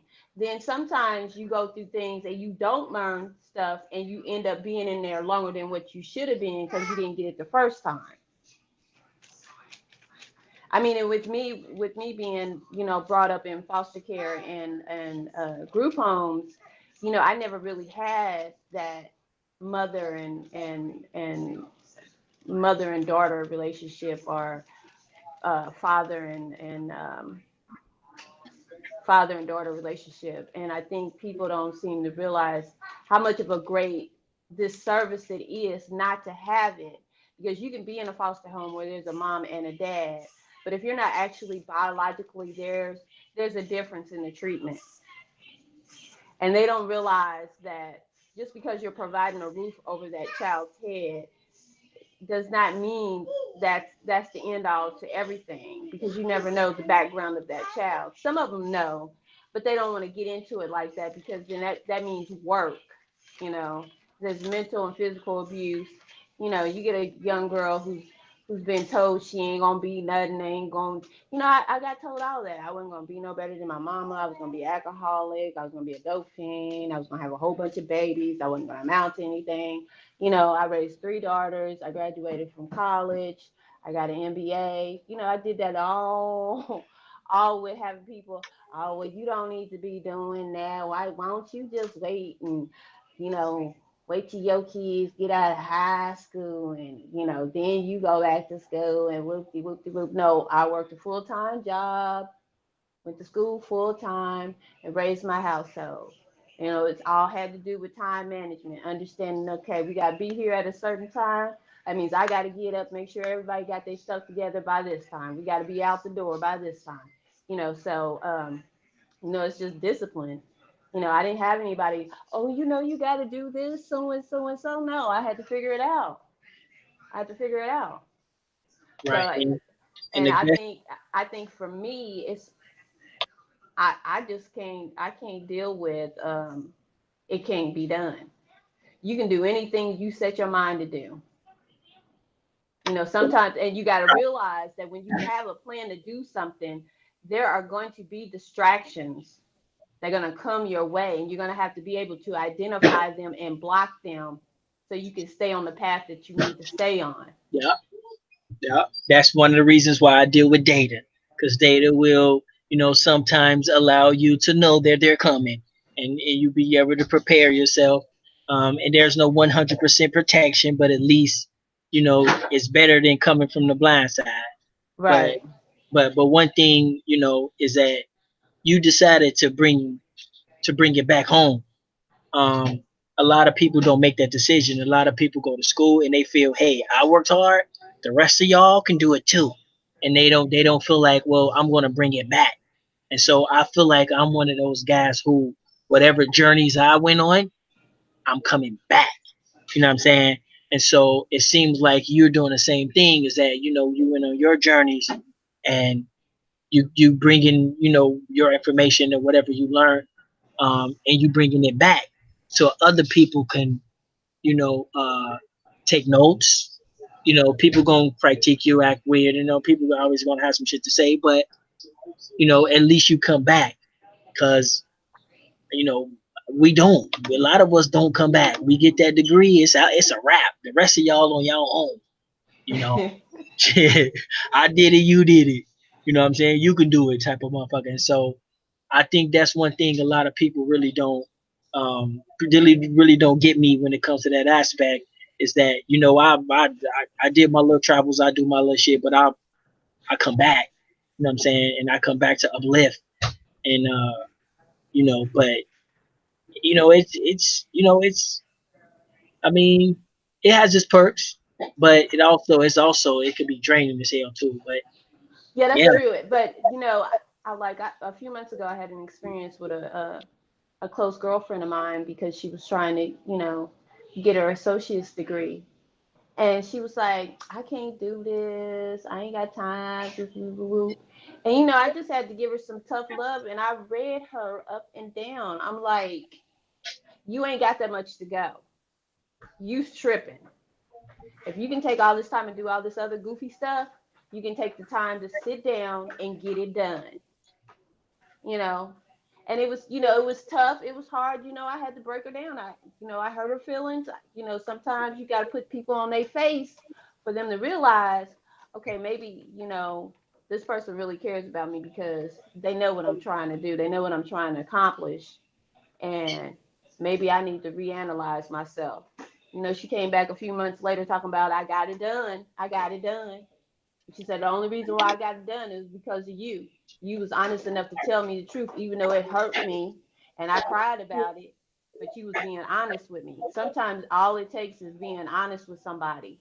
Sometimes they gonna get mad and they ain't gonna like what you say.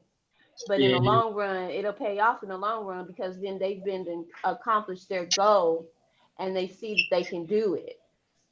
So people, yeah, it's yeah, it's not easy, but anything you yeah, want, you're gonna have to work for it. Ain't nobody gonna hand it to you. definitely, definitely, definitely. If anybody want to get on the panel, y'all can go ahead and fill out. You know what I'm saying? Go there to the Cognito forum, fill that out, and hop on the panel. You know what I'm saying? And be involved in our little emailing list. Anytime we go on, you get the you get the link or whatever. Be a part of it. You know, um, and check it out. Indigenous never die. It's funny. Yeah, I'm not sure what you mean by that's funny. You know what I'm saying? But if you don't understand, what I'm saying, that we in this together and we have to do something about it, then I'm not sure, you know, what type of broken home you come from, or what type of broken system you're trying to you're coming from. But um, what it is that you know there's a typing, there's talking, and there's doing. You know what I'm saying?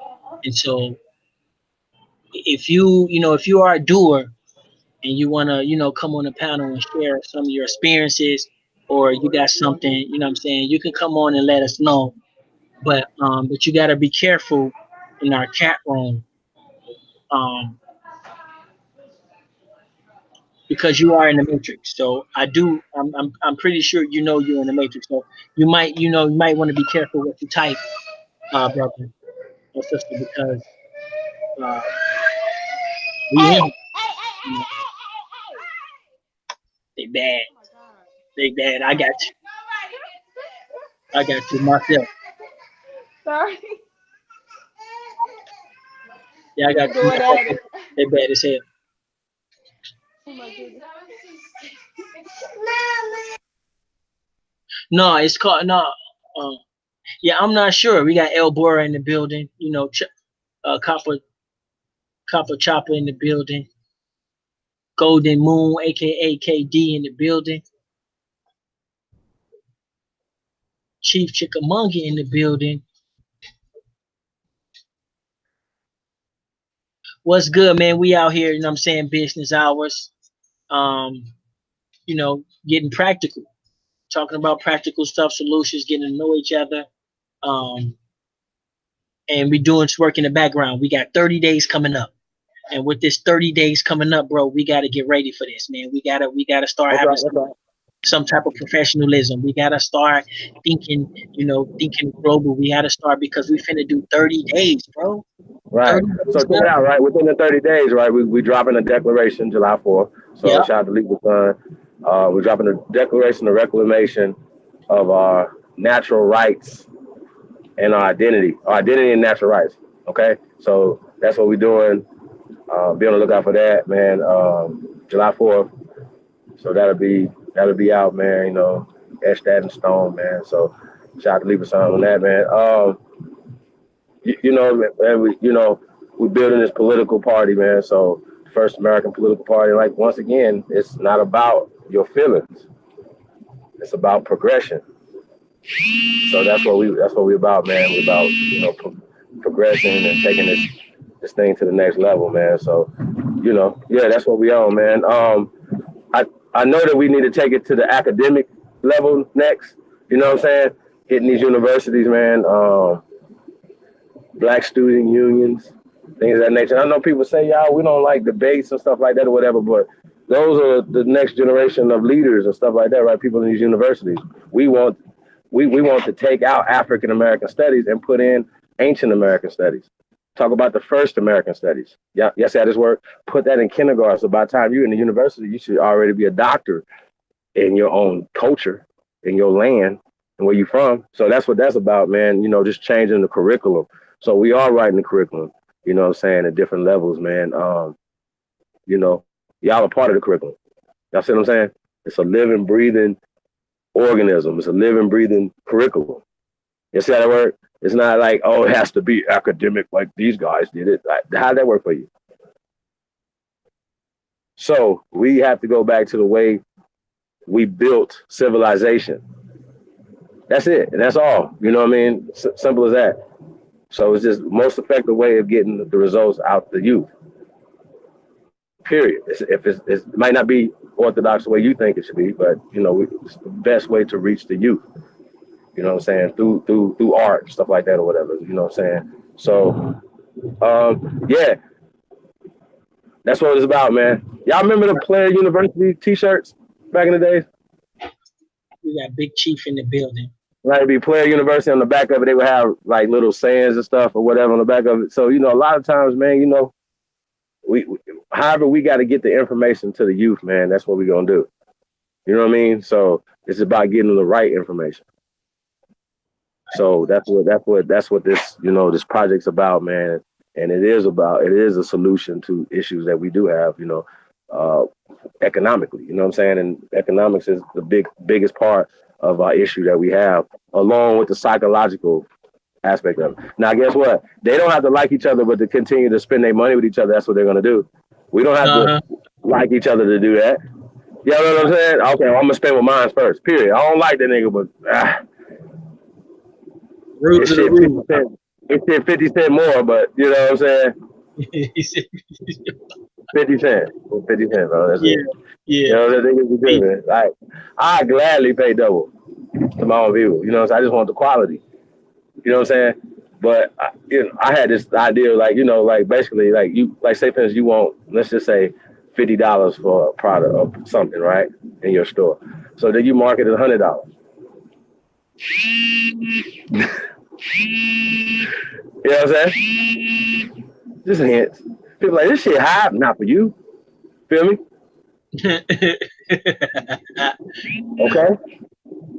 Okay, y'all got it? Y'all read between the lines? Y'all got it?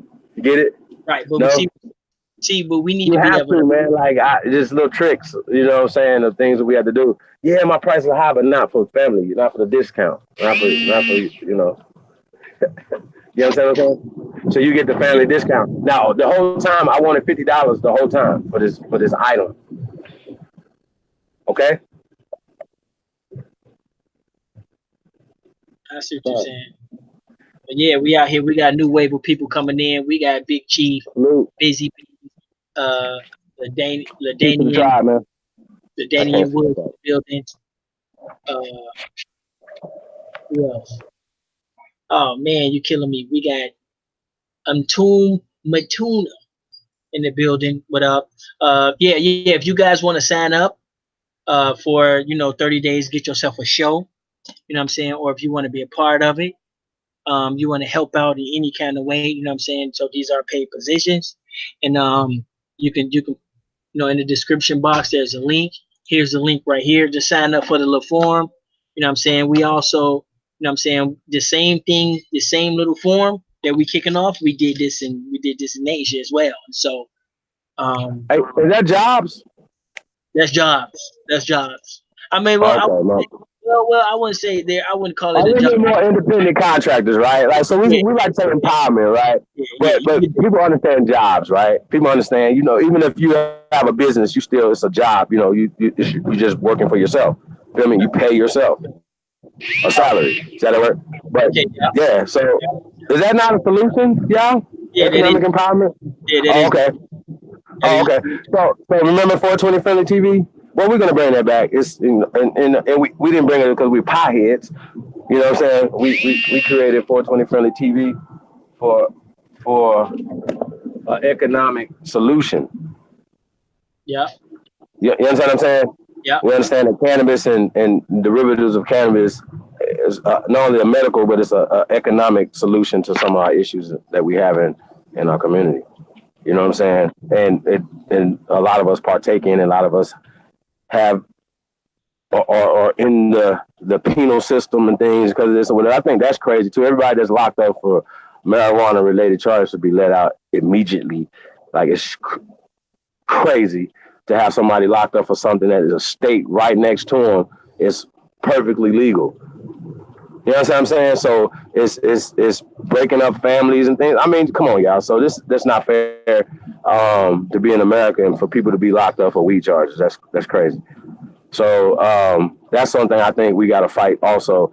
That free all people that have weed related charges. All people. See what I'm saying? See how this work? So I'm not mad at Trump for getting people out of prison for charges and stuff like that. That should have already been done by your black president. Y'all crazy. This shit is it's whack. So yeah, man, we gotta do better. But solutions over here. Shadow work right now. You can touch them. You can feel them. You can hold them.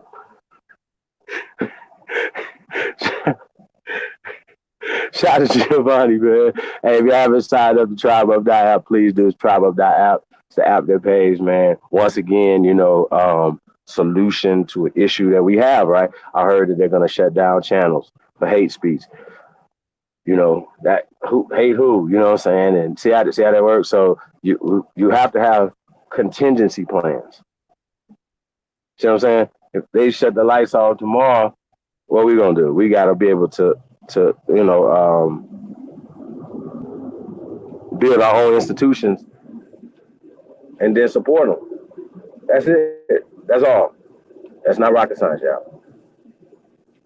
So that's what we on, y'all. We're in the building, y'all. Piece of the tribe, man. Piece of Diva in the building. Piece of the Empress, man. The energy says we definitely will get in this word.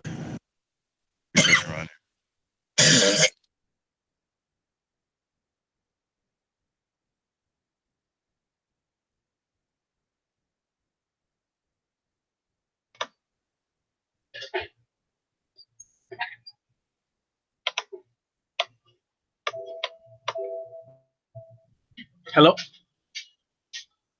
Oh, yeah. Sorry about that. Uh, is I'm back? I'm trying to keep up with the comments because we're gonna head out in a little bit. Let me see. We got yeah, we had Lotus up in here in a minute. Y'all know Lotus. Lotus over there on Tribeup. You know what I'm saying?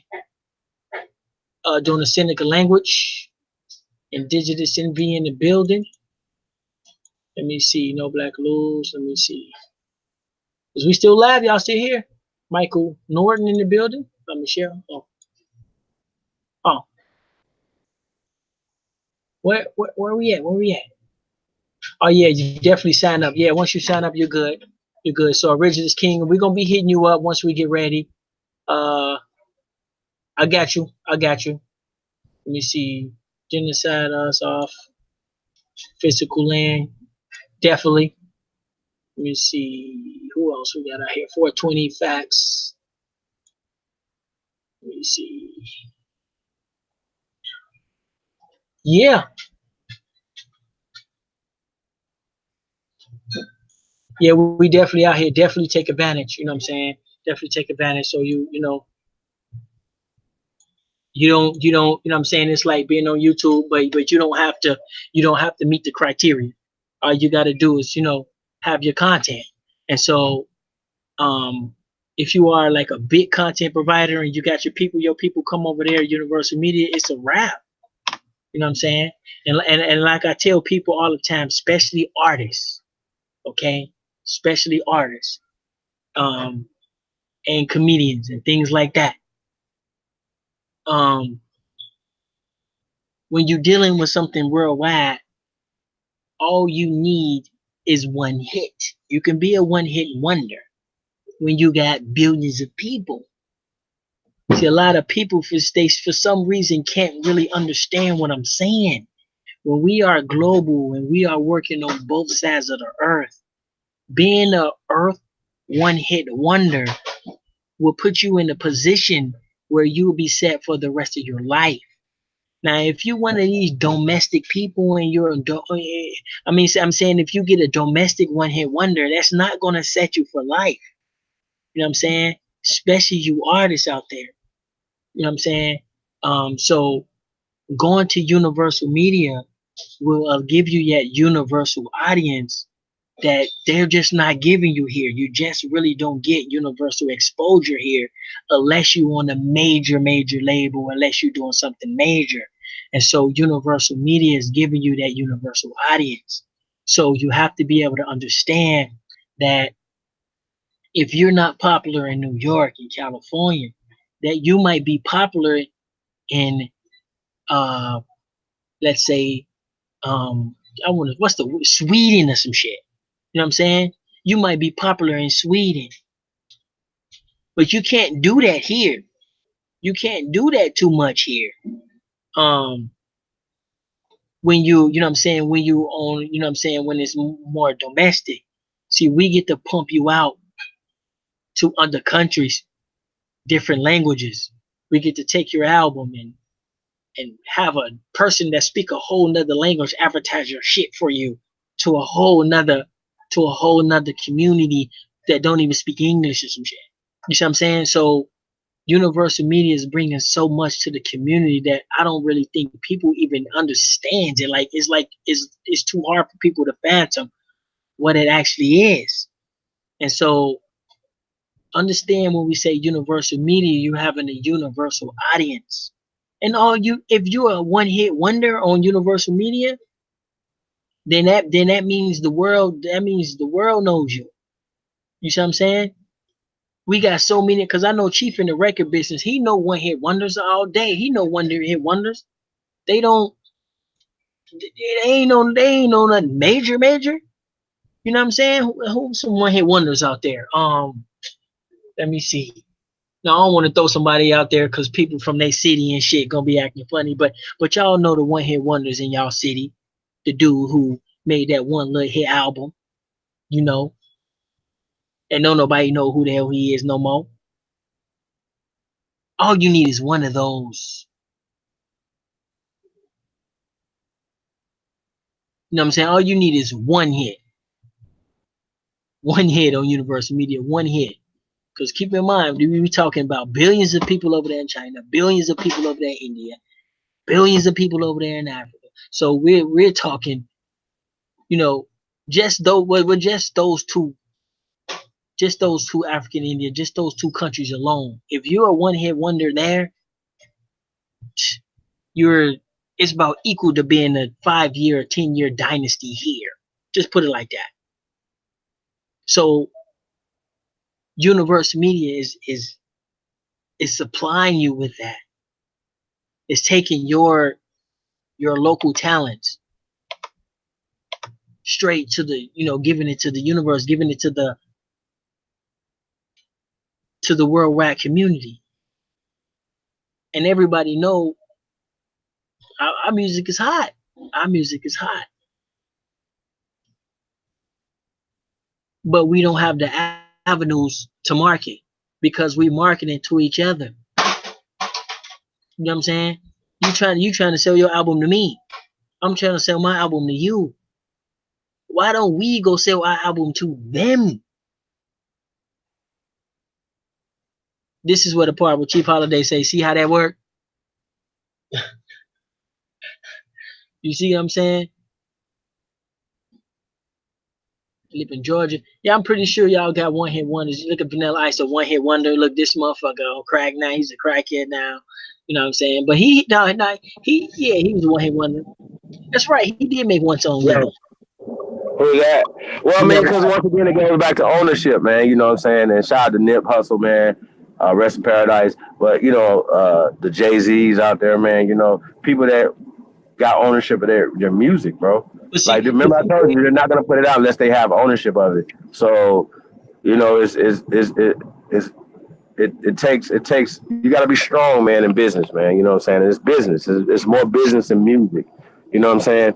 Um, matter of fact, if you guys are, you interested in being in the music business, or you need any type of assistance in that business, hit us up at www.thebiz101.com. That's thebiz101.com. There's anything that you need. Or hit me up, cheapholiday@gmail.com. Tour support, if you want to get your song on the radio. I mean, anything that you need, you know what I'm saying? So we got a lot of things, like I said, I'm out of retirement, man.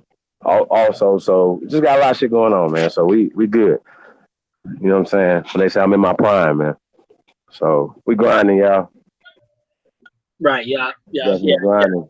yeah, Carlene. Yeah, I talk about them all the time because I don't for some reason people can't put them all together. It's like whichever one I'm talking about, that's the only one they think about. You know what I'm saying? Like if I'm talking about the Lakeisha Network and say, okay, well people just say the Lakeisha Network. They don't blend it together with the 5,000 League. They don't blend it together with Global Girls Inc. They don't blend it together with Universal Media Network. When you put all that together, what do you think you got, bro? What do you think? What do you think it is? You see what I'm saying? But like I say, people, people need to see. Everybody know that people needs to see. We done heard it all before. We done seen it all before. But trust me, you ain't seen no cyborg. Trust me. I don't care what little fraternity you come from or what group of frame of thought you come from. I ain't seen this one. I can tell you that. Because we finna do it for real, for real. We ain't playing. Yeah, that's what I tell them, man. They ain't never seen this before, man. This is something Yeah, new. you ain't You seen. know, they're like, "Well, y'all don't want to be Indians? You don't want to be Native Americans? You don't want to be on the Dawes Rolls? No, no, we don't." See how that work? So my point is, right?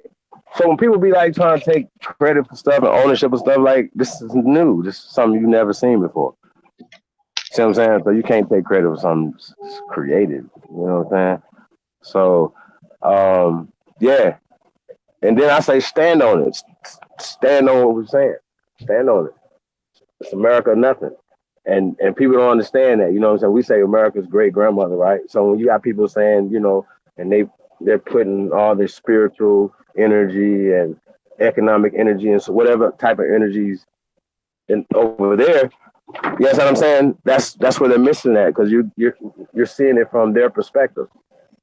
You understand what I'm saying? And that's the issue that we're dealing with.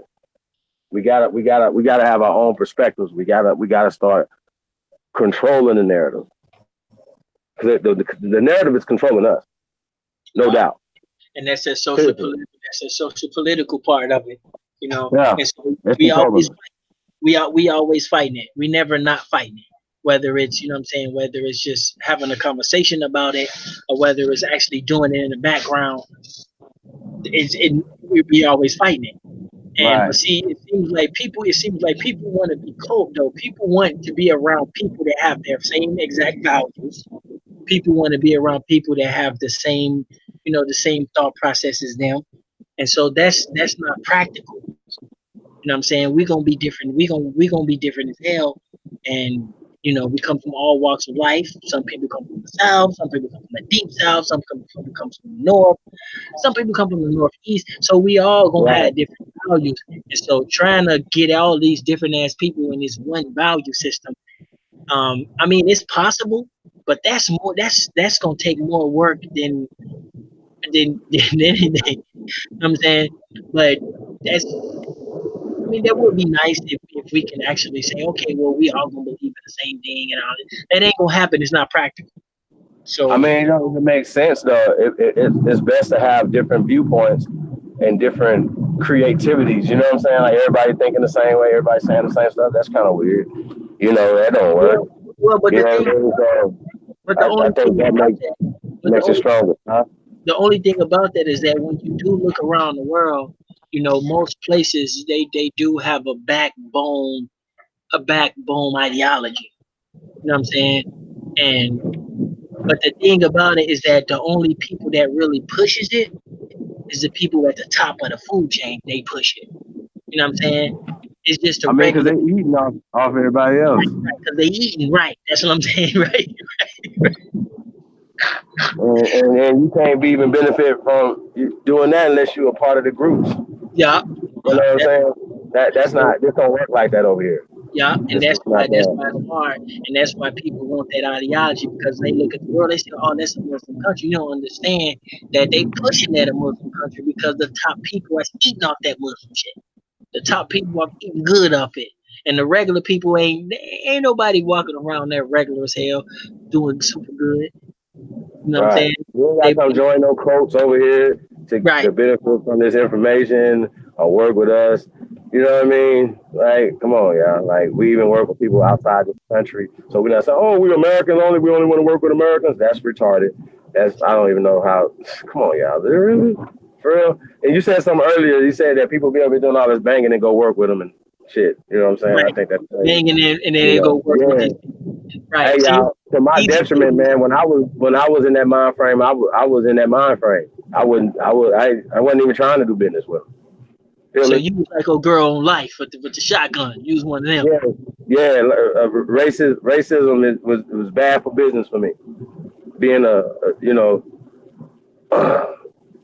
but I don't even look at it like racism. You know what I'm saying? Once again, it's the hate that hate produced. So I would never apologize for reacting as a warrior to what people are doing to you. You know what I'm saying? And to your people. You know what I'm saying? So I can be like, oh yeah, no, I was fuck that. Like, you know what I'm saying? Nigga, even if I say what the fuck I said, feel the fuck how I feel, because it might be some residual hate still there. You know what I'm talking about? Like that, Yeah. that y'all got to deal with that. I Yeah. ain't got to deal with that. I ain't waking up. I ain't going to sleep at night like, oh, my hate today. Fuck that. Like I can deal with it. You know what I'm saying? I can deal with my hate and push it where it need to be pushed at. You know what I'm saying? It's enough ass whoopings for y'all for that. You know what I'm saying? So I Mhm. don't even care about that part. Point being is, right, how do we not hate each other?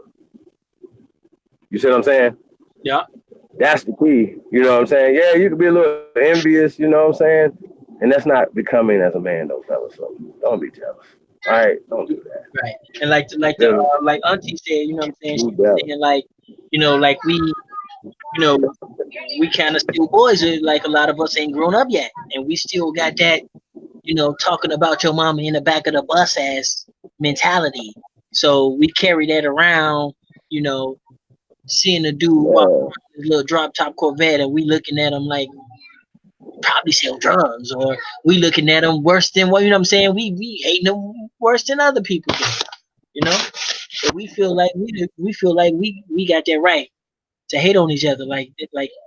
But then when we see other people doing it, oh, that don't pisses us off more than that. It pisses us off, even more. But I mean, yeah, it always gonna be that hate factor. But once we get to know each other, if we know each other a little more, you'll be able to understand a little more. But I don't think any of these racist people, I don't think any of these racist people got any feelings or any internal uh, prejudices that the rest of us don't have. But but when you're out here and you're you're a public servant, that's not how it works. If you ain't taking notes for all the people, that come before you, don't nobody go around saying how they hate us like that. They in our face kissing our babies, you know. Election coming up. They dancing on the floor with us, giving us dap, bopping and shit. Little votes, they all up in our city, they all up in our face. When they go home and when they talk to their kids, it's a whole nother conversation. That's because that shit is bad for business. You see what I'm saying? But there is some people out there that are like that lady with that shotgun on life. That'll tell you, how about I turn you into some motherfucking nigga back. You know what I'm saying? They out there too. But for some reason we don't see them too many I on was terrible. we don't see too many of those on our side. You know what I'm saying? We don't see no motherfuckers out there turning them into hunky back. You know what I'm saying? We don't see them. We get the ones that complain and talk shit all day. You know, Right. you see what I'm saying? It's like They ain't living that life. has over there motherfuckers. Like, when you go be that shit for real? Okay, Niggas paying you to talk about black power. right, Crazy. It's terrible. right, Y'all suck. right on TV, live TV. Suck for real. Live. Live TV. She said she put that motherfucker double barrel out. Like, how about I turn y'all in some nigga pie? Oh yeah, what? How long? They shake the fuck up. Yeah. When you get like that, bro, or whoever. Yeah, man. Don't let other people identify you though. You know what I'm saying? Coming from a weak perspective, yo. You know that's what that produced. What? You understand what I'm saying? Like I know y'all gotta understand this is psych op 101. Like this is so anybody that's talking white supremacy is an agent, y'all. Like check that shit in the dough. Right? They should know by now that's off code, right? That's not righteous, and that's a psych op, and you're using code words to put people on both sides in a social construct that we're breaking that caste system that you're participating in. Even when you say suspected, all that bullshit that you say is agent work, y'all. It's period. I don't need y'all to argue with it. If that's easy, if somebody say, bro, like you saying this right here is detrimental, right, to the liberation of our people, the psyche of our people, right? Is weak talk, right? I'll be like, you know what? Somebody say something, I'll be like, you know what? That's about right. You know, I'll stop saying it. Period. Right? You would think these dudes would stop saying this shit. And they have major platforms, and they're pushing this. They push white supremacy. They might as well put a fucking hood on. You know what I'm saying? Any motherfucker hiding under the hood ain't superior, ain't supreme to shit. He's hiding. You dig? I mean, on top, man. Like, listen, man, we've been kicking ass for so long, bro. Like, I don't even get it. Like, so please believe me, man. Nobody want that smoke. So please stay out our way, bro, with that bullshit. We ain't having it. We got too many gualas. Y'all heard? I'm telling y'all, bro. Whew, watch your mouth, man. You might slip and fall in your own hood. I'm talking about bump your head somewhere. So, all right, chill, man. So we definitely ain't worried about no fucking white people fucking with us. Don't talking about no white supremacy. Like, listen, they're gonna discriminate and they're gonna employ their people. They're gonna pay their people more money. They're gonna do certain things. That's taking care of your own people. Shit you should be doing. You motherfuckers go hire them to be your film crew. See how this work? Fuck is y'all talking to? And shit come out when they get mad at each other and tell on each other. That is work. Oh, that nigga got all white people working for him. Oh, he got a white wife. She got a white wife. Shit like that. Why'd you say that shit 2 months ago, bro? Why you right? Why didn't they say that shit 4 or 5 months ago? Why you wait? It was right. You was with him doing the movie. You were in the movie theater. You were in the thing like, hey man, why you ain't got none of us behind the camera? Right. Production crew, what's going on? You got Vlad him back there, fucker. Fuck is wrong with y'all? Y'all talking about some revolutionaries, nigga. fuck is you meaning? What did you saying? What you on? What you talking about? How? Sway? How? Show me. Where this at? I can guarantee you, y'all. Okay, I can't do that. But anyway, y'all, man, chill out, please. What they say, chill, Felipe? Yeah, we're gonna head out. Shout out to Aboriginal Power. He, you know what I'm saying, everybody know he got the debate league coming up. Papa Grizzly. Don't get scared, y'all motherfuckers. Don't get scared, because when we was on them Pan Africans, y'all was all in the chat room cheering us on. Now we got the debate league. Y'all gonna be going up against some of them. Don't be running now. Don't be running now. It's time to test that shit. Yeah. Test what? Shout out to AP and the debate league coming up soon. Shout out to the Sour Patch Kids. Give me some Sour Patch right now. We finna they're sour on the outside and chewy and sweet on the inside, nigga. Yeah, that's it. What you talking about? Fuck is y'all talking about? How you doing? That's coming up. Y'all know I'm ignorant, man. Don't try take to make it. a form or something. AP, holler at me, man. If you y'all be gangbanging. You fucking right. No, we can make you a nice little form or something, so people can go sign up or something, or if that's make your little website or something. People can go there and sign up, and talk about their topics or whatever. If you know what I'm saying, if you want some of that, but yeah, check that out. And Indigenous Never Die. I live in Georgia. We want to see you in the debate league, bro. We want to see what you got. We got North End Wolf in the building. I'm gonna tell you who else I like to see. Y'all, I'm not debating. I'm just like a moderator and stuff, right? But you know what else I like to see? Sayael. Ooh, Sayael. Now he gonna come with that information, but he gonna cuss one of y'all out. Ooh, Sayael's a mean. Thank you, because you know what I'm saying. Because like a lot of it, man, like you know what I'm saying. You get the crowd like it's like battle rap, right? You know what I'm saying. You get the crowd saying, "Oh," laughing at the other one, other person, because especially if you debunking their information. Yeah. So a lot of times, some debates should never happen, right? Like you should never. Hey, listen, you should never see a Moor and a Hebrew or a Muslim in a Christian debate ever. It should never be a debate. It's ever. Y'all all the same. Y'all different languages, right? No. Facts, man. I don't know what to tell you. I'm sorry if you're mad. So y'all should all work together off top, because they're working against you and got y'all working against it. It's called like slave. Like you don't even know that you're a part of it at the lower levels. In Sunday school, right? And this sister said she was a Sunday school teacher, right? You're performing the first degrees.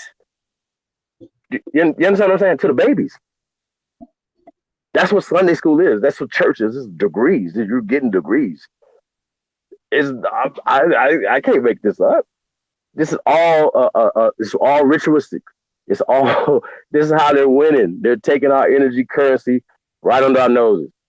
The church is all that. When we talk about people that should be on the chopping block for lawsuits, the AME church off top, the Methodists, the fucking Baptists, all y'all.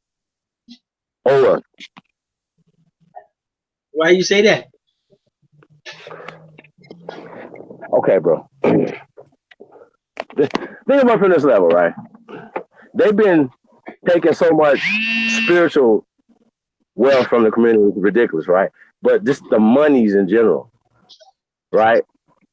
Just the actual wealth that's extracted every week out of a major city.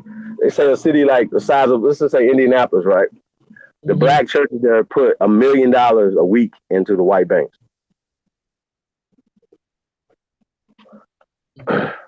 Okay? Yeah.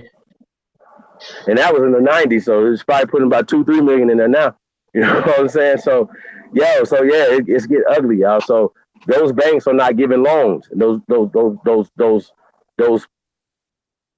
houses are being foreclosed on, or not. People are not being getting loans, and things are being gentrified, stuff like that, or whatever. And the church is in the middle of it, right? As well as it's been gatekeeping the fucking community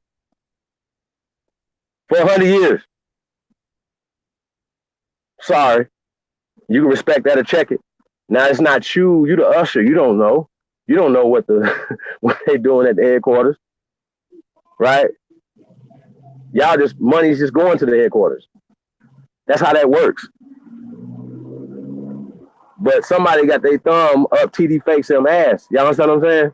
So you start going and seeing who these people are. You say, oh shit, the 700 Club? For real?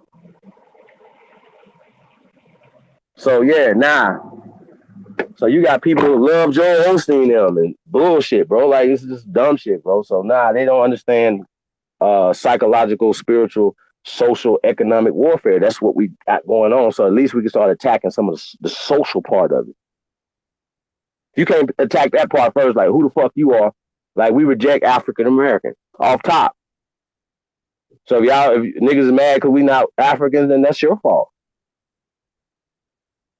You see how that works? Like, yeah, that's some cold shit. That's some cold shit. It's like people. That's some bullshit. We ain't mad at you Africans. People say, well, if you don't do what we do, then we just trying to get a fund to get y'all home. Huh? You see what I'm saying? People saying, that's some cold shit when people say, if you don't do what we do, then you're an agent. If you don't do what we do, then you hate yourself. If you don't do what you, that's cult mentality. You see what I'm saying? Bro, we're doing the ultimate and thinking. Free thinking motherfuckers, right? Remember that hashtag free thinking motherfuckers, right? We're doing the ultimate in patriotism is and what we said, honoring our ancestors, right? We were in dishonor and we wonder why shit wasn't working for us. You're in dishonor. You're dishonoring your ancestors.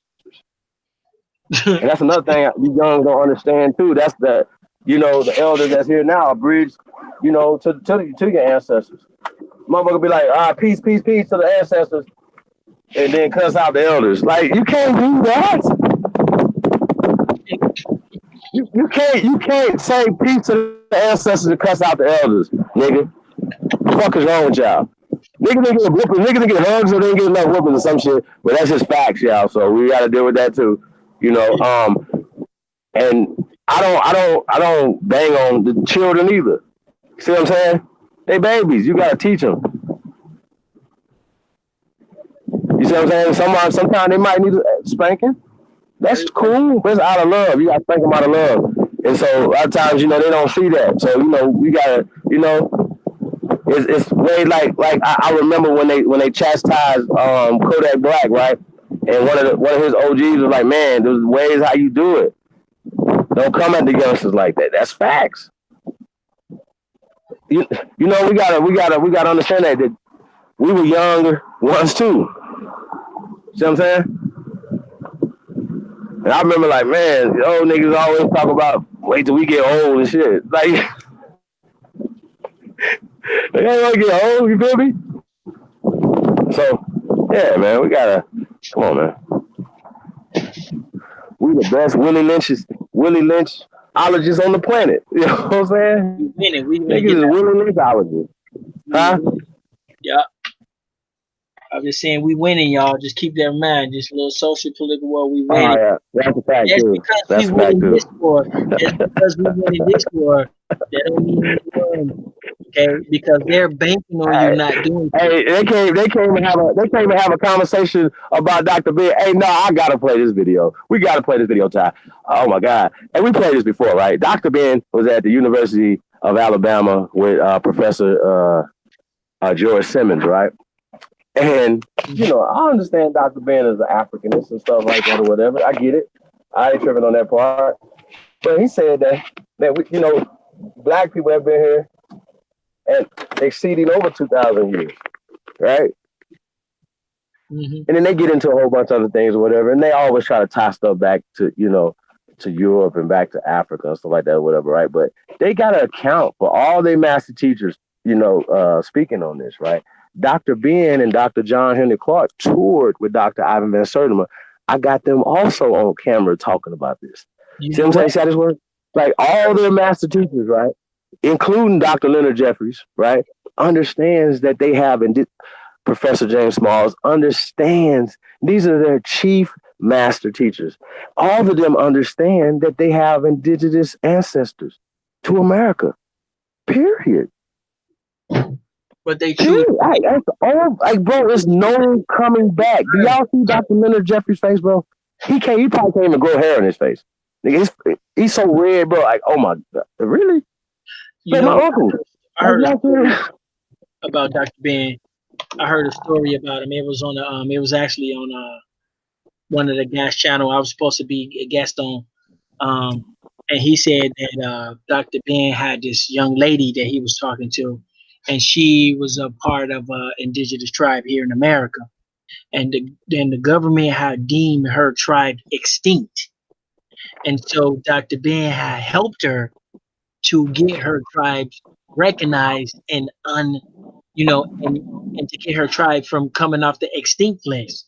Word. And yeah, and this was an African channel, and the dude said not an African but an African American channel, and dude said that the African Americans was hating. He said they was hating. It was a sister, and she had indigenous roots, and she went back to a tribe that didn't exist, and she told the government that her tribe is still here. And I heard Dr. Ben helped her. It was a guy. What I think the guy Eddie George has so many channel. I think the guy named Lance Scurry or something like that. I think his name Lance Scurry or something like that. Eddie George, one of the elders, has something in this channel, and I was on there a couple times as a guest, and but they I mean he told me this. He said African Americans was hating on the young lady because she wanted to get her tribe recognized, and she wanted to get her indigenous tribe. There we go. He know which channel I'm talking about. Big Chief know. Yeah, the guy Lance Curry. Yeah. And he said Dr. B helped the lady. So if that's true, then obviously he know. But I don't know. Like I say, I heard it. So if anybody, I don't know if anybody heard that before, that there was some lady contact him and he helped her get her tribe recognized and unrevived or whatever. I don't know. But I thought that was kind of strange. I'm like, well, I wonder why come all these Pan-Africans? Why come I never heard that story of Dr. Ben before? So I'm trying to wonder if dude made that story. I don't see why he would made it up, because it's an African channel, like it's pro-Africans. And these dudes, they really be going to Africa. So I wouldn't call them anything other. I mean, they just gotta. I mean, the truth is the truth. That's all they gotta understand. The truth is the truth. They from here though, but they will pop up live from Ghana on you. So they ain't like these motherfuckers that be only in New York and shit. These motherfuckers will pop up live in Sierra Leone. So I wouldn't call them anything other. You know what I'm saying? Because they put that work in. You see what I'm saying? So whatever way bloodline go, they put work in over there. So Lance Scurry, there we go, Lance Scurry, yup. That's the channel right there. Yup, the brother Eddie George has sent me that and told me to go over there, check him out. And I was a guest on their show a couple times.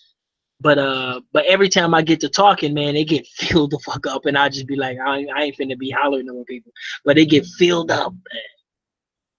Like one time I was over there, was a guy talking for a long ass time by himself, cause Lance he'll leave every now and then, and he'll just leave the line open. And there was a dude talking by himself the whole time, and he was just tired as hell.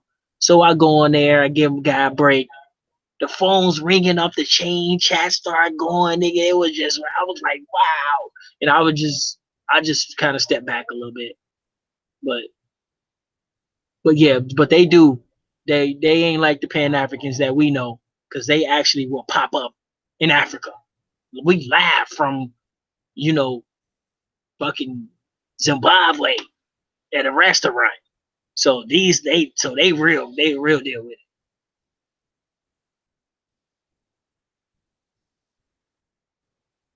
Oh, okay. Somebody said Yashur Hebrew was dropping jewels. Yashur getting a little following out there, bro. His name was in the title. Yashur, bro, you gonna get I'm telling you, you get your Google ranking up, and maybe you can get you some diss videos You know what I'm saying? Maybe people with Folks Nations might put your name in a couple titles, get you some diss videos. But shout out to the brother, you know what I'm saying, for coming on the panel. Both of the brothers coming on the panel. We don't hate each other. We are in a social political war with the Moors and the Hebrews, but we don't hate them. We don't wish death upon them. They're not a different gang. Um, but we did wanted to see how the younger people was going to actually deal with each other. You know what I'm saying? That's what we was trying to do. And that's why, AP came in. I sent all the younger people the link, and AP came in and he, cleaned it up a little bit. So that's what we wanted to do. That was the whole part of the show. That was the best part of the show, is to see how them brothers interact with each other. We knew it was gonna be a little fireworks, but we was hoping it was gonna die down and not get to I'm going to kill you, you know what I'm saying? And hope it didn't get that level. And just like we hoped, it died down. You know what I'm saying? Nobody got hurt. I don't know if he got any diss videos out the thing yet, but we don't want to see death to Moors or Hebrews, anything like that. We just want y'all to respect us, because we here to stay, and if we going down the road, just move the fuck out the way. How about that? Is that good enough for everybody?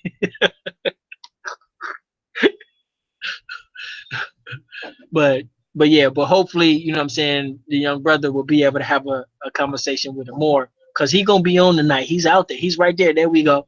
He's right there. So he'll probably be on tonight. And nah, nigga, you hate Moors, bro. You hate Moors.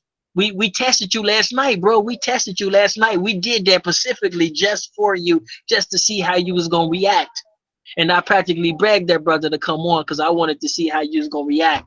And you was ready to fight out the gate, nigga. You hate Moors, bro. I don't know. How about let's see what she got to say about it. What she was on the panel. What do you think about the brother Yashua when the Moor came on? Do you think he was ready to fight? It was a little heated. Yeah, you was ready to fight. You hate Moors, and so we want you to get that out, bro. We want you to get that out. So it's gonna take some fights. You're gonna have to get in a couple of fights. Eventually, Bro, you're gonna if have they understood how to get big out. the battles me and Consu have had, and for us to be on the same power and not to be able to argue amongst each other, whatever. Like I said, salute to him, man. You know what I'm saying? That's what it's about. And he came and dropped some very great information. Period. That's what it's about. It's not about my emotions, it's about my feelings. You know what I'm saying? That's how I go. Before I went and did any videos on Lex Vortex channel, right? The American history show, right? Me and him wasn't speaking. We didn't like each other like that. Didn't know him before that. Then we had got into it, and there was some exchanges and stuff like that, or whatever. And we wasn't dealing with each other, but it wasn't about him. And people were like, man, don't go over there and deal with Lex. I was like, man, it's about the information. It's not about you. And your feelings and shit, right? Right. And how many people got the information because they was following Lex that rock out with us today? See how that works? Yeah. So I started out on a Pan-African channel on YouTube. But I've been doing radio over 25 years. Been broadcasting forever. We better have some seats. Right. You know what I'm saying? Yeah, the brother be dropping some jewels, though. Return to Doc Holliday. Huh? I said the brother. I am your motherfucking Huckleberry. He be dropping some jewels. He be dropping some jewels, though. You know what I'm saying? But we still got. You know what I'm saying? He's still. We still gotta talk about that Hebrew shit, bro. No, I'm just playing. But yeah, definitely. You know what I'm saying? He gonna have his own show, you know what I'm saying, on the network. He's gonna be getting paid. You know what I'm saying? He gonna have intros. He gonna have little Pokemon flying and all types of shit. He gonna have all types of shit. Y'all gonna be hating, bro, because the young Yashua ain't playing. He's coming up in the ranks already. You know what I'm saying? We just gotta get his diss videos up. You know what I'm saying? And you'll be good, bro. You got your likes up and your diss video. Man, Aboriginal TV will give him that work, man. You say Aboriginal TV? Aboriginal TV again network, man. Stop playing. Yeah, We ain't got I nothing but ain't got killers nothing to over say here, about man. that. I can't say enough. I no Oh comment. yeah, I'm promoting too, y'all. So I'm getting my um what's old guy's name? Cool. But shout Al out, Heyman. Get my Al Heyman on. but shout Yeah. out to AP for Let's go coming get in these, last night let's go get these Al Heyman checks. and regulate. You know what I'm saying? Like, You 'cause heard? Hey, y'all know, does everybody know who Al Heyman is? Everybody know who Al Heyman is? nope. That's Okay. Smokey and the Yeah, Band. Is that Lionel Richie? What you talking about, bro?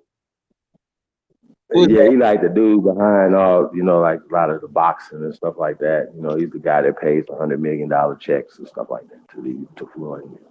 So he's like, yeah, Oh, yeah. a Oh, major figure. Hebrew is the people's champs over here. Oh, man, I'll He be the people's champ. man, I'll be hating if I was an Aboriginal, bro, right now. Like if I was one of your Aboriginal, Hebrew came over here and he's a people champ, bro. Ooh, First off, you got he's not the people's champ. I'm the leave him people's alone, leave champ. him alone, man. Let him Number have it, one. bro. Let him Number have it, man. two. Hi, where you get that from? What do you do to get that? Like, what happened? I'm reading the comments. I'm reading the comments. That's all. People Oh, in the somebody comments. say you're people's champ? Okay. No. They ain't say he was people champ, but there was a couple people, about 3 or 4 people saying he was going in. He got work. You know what I'm saying? So, ain't nobody said he was a goofball. Ain't nobody said a negative. So we got 50 people in the room and nobody said nothing negative. That's I can't get that, bro. I can't even get that. Yeah. Shit. I can't even get Hey, 3 all I people. can say is that crown heavy, y'all. Your neck muscle gotta be strong, Ryan, bitch. What the fuck is wrong with you?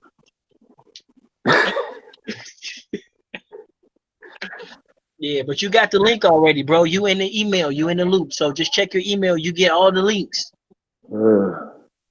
That's too funny. Yeah, check your email. But yeah, man. So yeah, man. So y'all, so you're gonna see sport and events. You know what I'm saying? I like fighting. I like MMA. I like boxing. You know, so we should these type of things should be on our network. Definitely. I was Why the talking hell to not? people up there in Canada. Yeah, I was talking to some people up there in Canada. Some little take Sponsors and things like that or whatever, man. Yeah, we looking for all of that, man. We looking, to doing partnerships with brands and stuff like that or whatever. Any brand that we've ever partnered with, at least in my 25-year career, have always been successful. You know what I'm saying? Especially you artists, especially you young Any artists. campaign I was a part of, you know what I'm saying? As like even in middle school and shit, man, this like people gonna flock to the fly kids that's wearing this and they gonna want to wear what you wearing, and you know what I mean? So I seen that early. Y'all follow me? So hip hop that's what hip hop was about. Hip hop was just about being the flyest, the freshest, and setting trends. But You know one what I'm thing, saying? Now there's a lot of biting going on, a lot of cloning going on, you know what I'm saying, instead of originality, right? So you have to be original even in your content and you know what I'm saying? So, I look at it like the rap, you know what I mean? yeah, Or sport, you know what I'm saying? A sport analogy, you know what I'm saying? Like, and for me, I work hard to be the greatest, period. Behind the scenes, you know what I'm saying? In front of this motherfucker, be the greatest of all time, man. You know what I'm saying? And, and that's Malcolm and Martin. Chief, You heard? I got a question for you. Yeah. You know how So that's what we going for greatness over here, y'all. So, man, and whatever that look, you know what I mean? So Chief Egypt just pulled up too. But yeah, I spoke up. also original American. Now, you know how hip hop hit the nation, right? And then well, hip hop hit our community, and then hip hop hit the nation, and then hip hop hit the world. Do you think the Aboriginal movement is the next hip hop?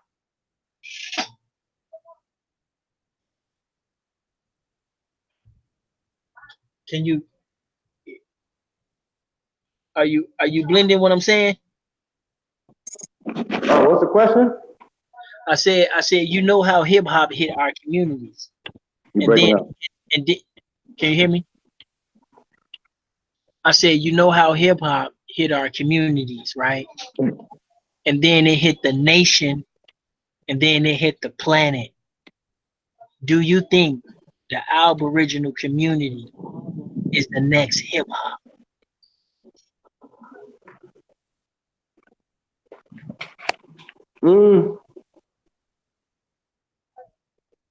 I'll say this: the Aboriginal shit is so big and so powerful that hip hop encompasses it. You dig what I'm saying? Like, this is ancient, bro. Like, we ancient.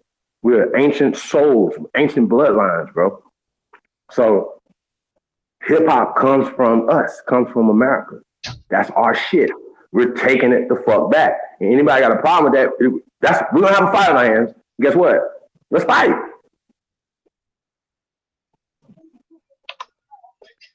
Let's fight. As simple as that. And if we want to control the hair care industry, we're gonna have a fight on our hands. Guess what? Let's fight. Because y'all telling us we can't do for ourselves and build our own shit, or you're gonna have a problem with it, God damn it.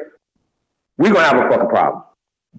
Matter of fact, but thinking for you having a fucking problem is gonna be a problem. Y'all see what I'm saying? Because remember, the ass whooping is on the table, off top. So when we making moves and you want to come over here and maneuver, whatever y'all trying to do, it's going to be a problem because that ass whooping is already on the table. Off top.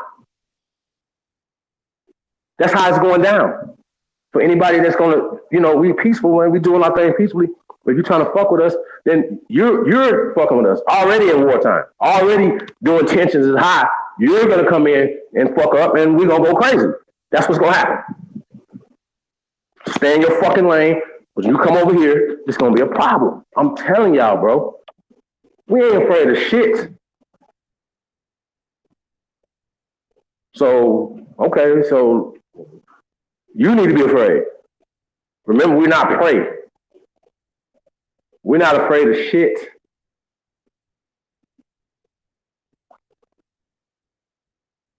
You might be, we're not. I'm not.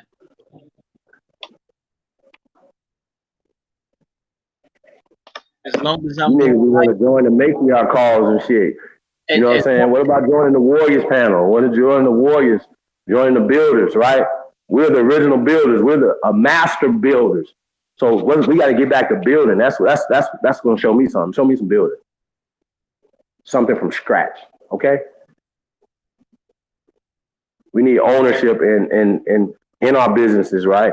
So instead of renting them, because that's $2,000-$3,000 going out the door right there, that's an overhead from your business. So we have to own our businesses, own these buildings, and go into a different mind frame of how we're creating businesses in our community. We need incubators. You know what I'm saying? So these things are being done in real time right now, right, in this community.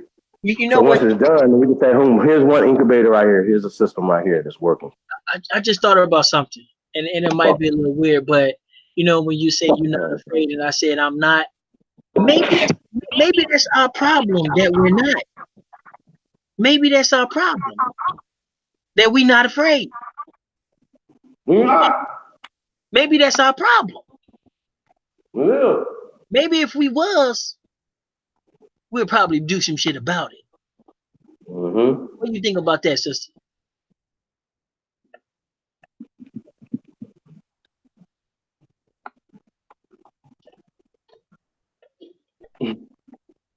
Oh, what do you think about that, Chief? Man, let's say that part again. I'm saying because we're not afraid, and maybe that's our problem that we're not afraid. And if we was actually afraid, we'll probably do some shit. Probably get some, you know what I'm saying? Nah. We're so afraid it got us paralyzed, bro. As a community, because people still talk about Black Wall Street happening. Like the U.S. Air Force is gonna fly over here and drop some bombs on you to stop building your fucking community. The only people that's stopping us from building is each other. Okay. Nobody tells you to go get fucking soul food from Asian people, nigga. Nobody told you to do that. We should be feeding ourselves off top from our fucking farms. Period.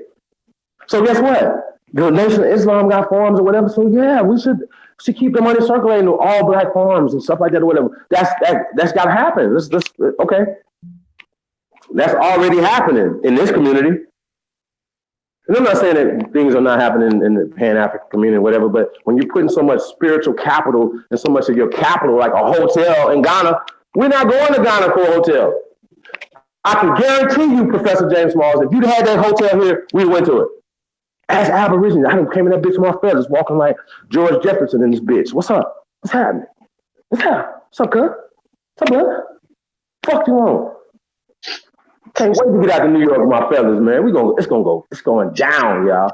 We're coming through like Godzilla in that bitch. Like, what you mean? King Kong, my dude.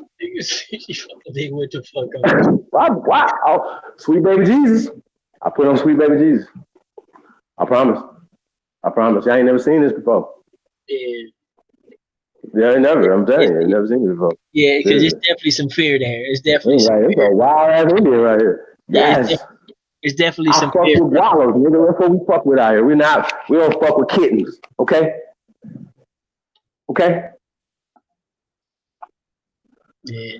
It's definitely some fear running through our culture. Lioness. You know what I'm saying? But hey,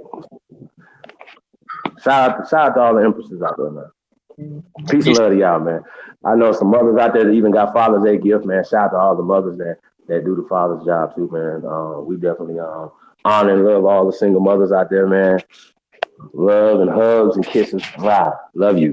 Love all the single mothers out there, man. My mother was a single mother for a while. You know what I'm saying? So shout out to my mama. How about that? It's Mother's Day every day. Every day. Shout out to my daddy too, y'all. I ain't that guy. I'm not that guy.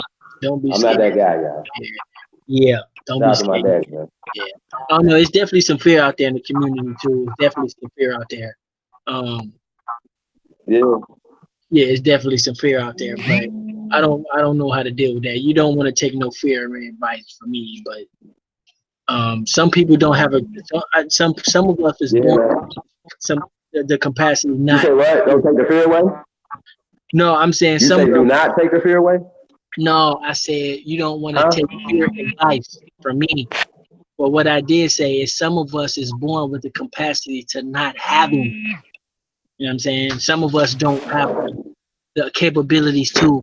It's kind of like something. I don't know what part of the gene or what part of the brain or what how it works, but some of us don't have it. We don't have the ability to fear. And some of us do. You say we don't have the ability to have fear?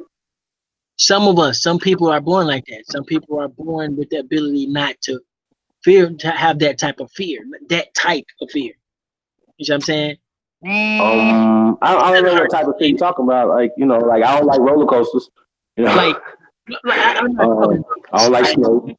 I'm not talking about spiders and shit like that, because that's just I'm not talking about like that. I'm talking like well, the fear that I can go outside and shit because somebody's gonna get me. It's kind of hard to explain. Let me just watch that way because I can't fully explain what I'm saying. But if you can understand, put it in a little box. Because everybody has some type of fear, but it's a certain type of fear that will stop you from being your regular self. I don't know what to call it, but it's a certain type of fear that'll say, well, I don't want to build anything because I don't want to fail. I don't want to try because I'm scared to fail. I don't want to do something because, what people might say if I fail, or because, somebody might stop me. Well, I mean, once again, it goes back to being paralyzed. It goes back to being paralyzed as a community, right? Social fear. Because they teach they teach a social inferiority, right? Period. Yeah, this is what they teach in these schools. There you go. And that's what they teach in church. They teach this in church. They teach this in every goddamn institution. in America. Okay, every fucking institution in America teaches inferiority, y'all, and I'm not gonna play with y'all if and don't do that. Every goddamn institution that's in the fraternity, sororities, this and that, this, all of them, okay, all of them. There's none that are working for us. They all have been set up by these people, or taken over, or come from that tree some type of way. And the people at the bottom don't know. Social political fear. You don't know. Yeah, this is You don't know. As a little boy, as a freshman going to college next year, right? You just see all the fraternities, they get the girls, this and that, and the third, blah, blah, blah, blah, blah. But you don't, but when you go to pledge and when you bend over and take wood from another man, that is a Greek ritual. Okay? You know what? You're bending over and letting somebody hit you with some wood in your ass, okay, homie? So spread that word. That's gay, okay? Little boys, when they go into school, they don't know that. They don't know nothing about that. You know what I'm saying? They don't understand. They hadn't done that research. And probably after they got out of college, they don't know that's what has happened to them. They got molested. You know what I'm saying? You're being molested when you get taken wood. I'm sorry. Huh? I'm sorry. I'm sorry, y'all. So now that you know, when you take your ass to school and you go in and get molested, you knew that you were going in to take some wood. You knew it. Like, that's what it's called, taking wood. I'm sorry, y'all. I'm just here. Don't be mad at the messenger, y'all. Sorry. I was saying like, I believe that's what's attached to suicide, social political fear. I believe that's attached to suicide. I don't have any data, but I just kind of came up with it by talking about it. But a lot of us don't have that. We don't carry the social political fear. We don't really. A lot of us don't. We just don't have it. You know what I'm saying? And I'm one in shit. You know what I'm saying? Like, I don't know how to give a shit about.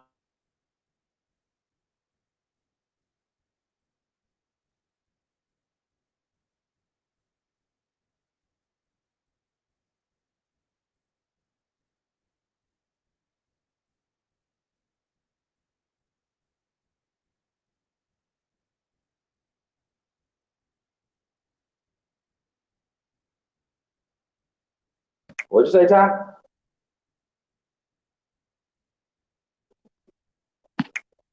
Hey, shout out to the tribe, man. Peace to everybody, man. We definitely appreciate you all. Like I said, it's a year of the real, man. Thanks for all the support, man, and all. We're definitely building over here, man. So we definitely appreciate everybody that contributes to Tribeup, the app. You know what I'm saying? It's the app that pays. Like I said, join Tribeup, then get your affiliate link. You know what I'm saying? Once you get your affiliate link, then you can go to your other social media sites, whatever, and get those people to come over on Tribeup. You get 5 cents each person. So that's pretty dope.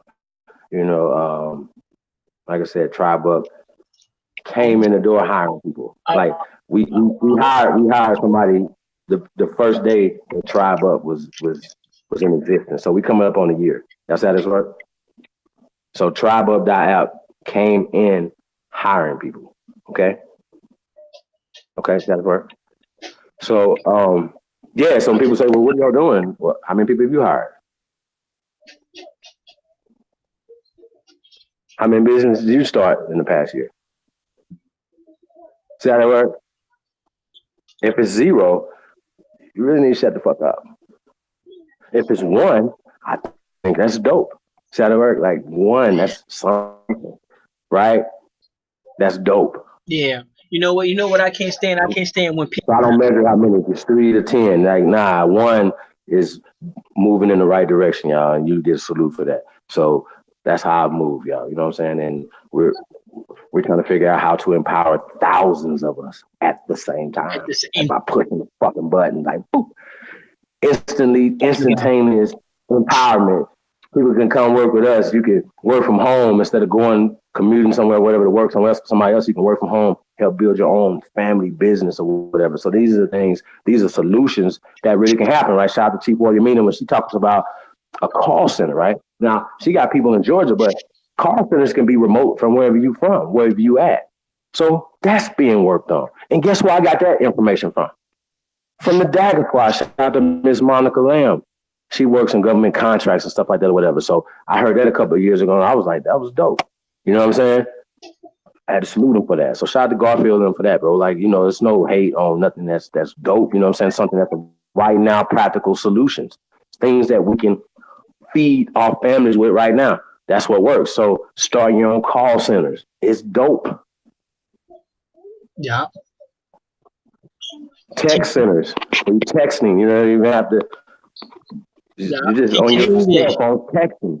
Yeah, you know what I'm saying? We got to take this thing to the next level, y'all. So this is what we're doing. And y'all ask what we're doing. That's what we're doing, okay? That's what we're doing. But you know what? You know what kind of rubs me the wrong way sometimes is when people ask you these weird, odd ass little questions because they try to find something that they think you don't have. So they would look at all your stuff, look at all your information, and they would try to find something you don't got. And then when they ask you about it, and you be like, "Yeah, we got that too," and they still don't even help. You know what I'm saying? And so it's like, what's the purpose of asking a question if you're not going to help? What's the purpose of seeing what we're doing if you're not going to join? You see what I'm saying? Because the second we answer your eyeball ass question, and the second we put all that shit on the table, you're just gonna be like, oh, that that's it. We get that a lot, and so we out here, the social political war. We always fighting it, and a lot of people fear it. A lot of people have social political fear, and it stops them from building. It stops them from trying to, it's like getting embarrassed. Some people get embarrassed. Like some people have a hard time with certain emotions. You know what I'm saying? And it's like, they have that social political fear that, I'm going to be rejected if I laugh and I snort or some shit, if I, show my face, or if I, say the wrong thing.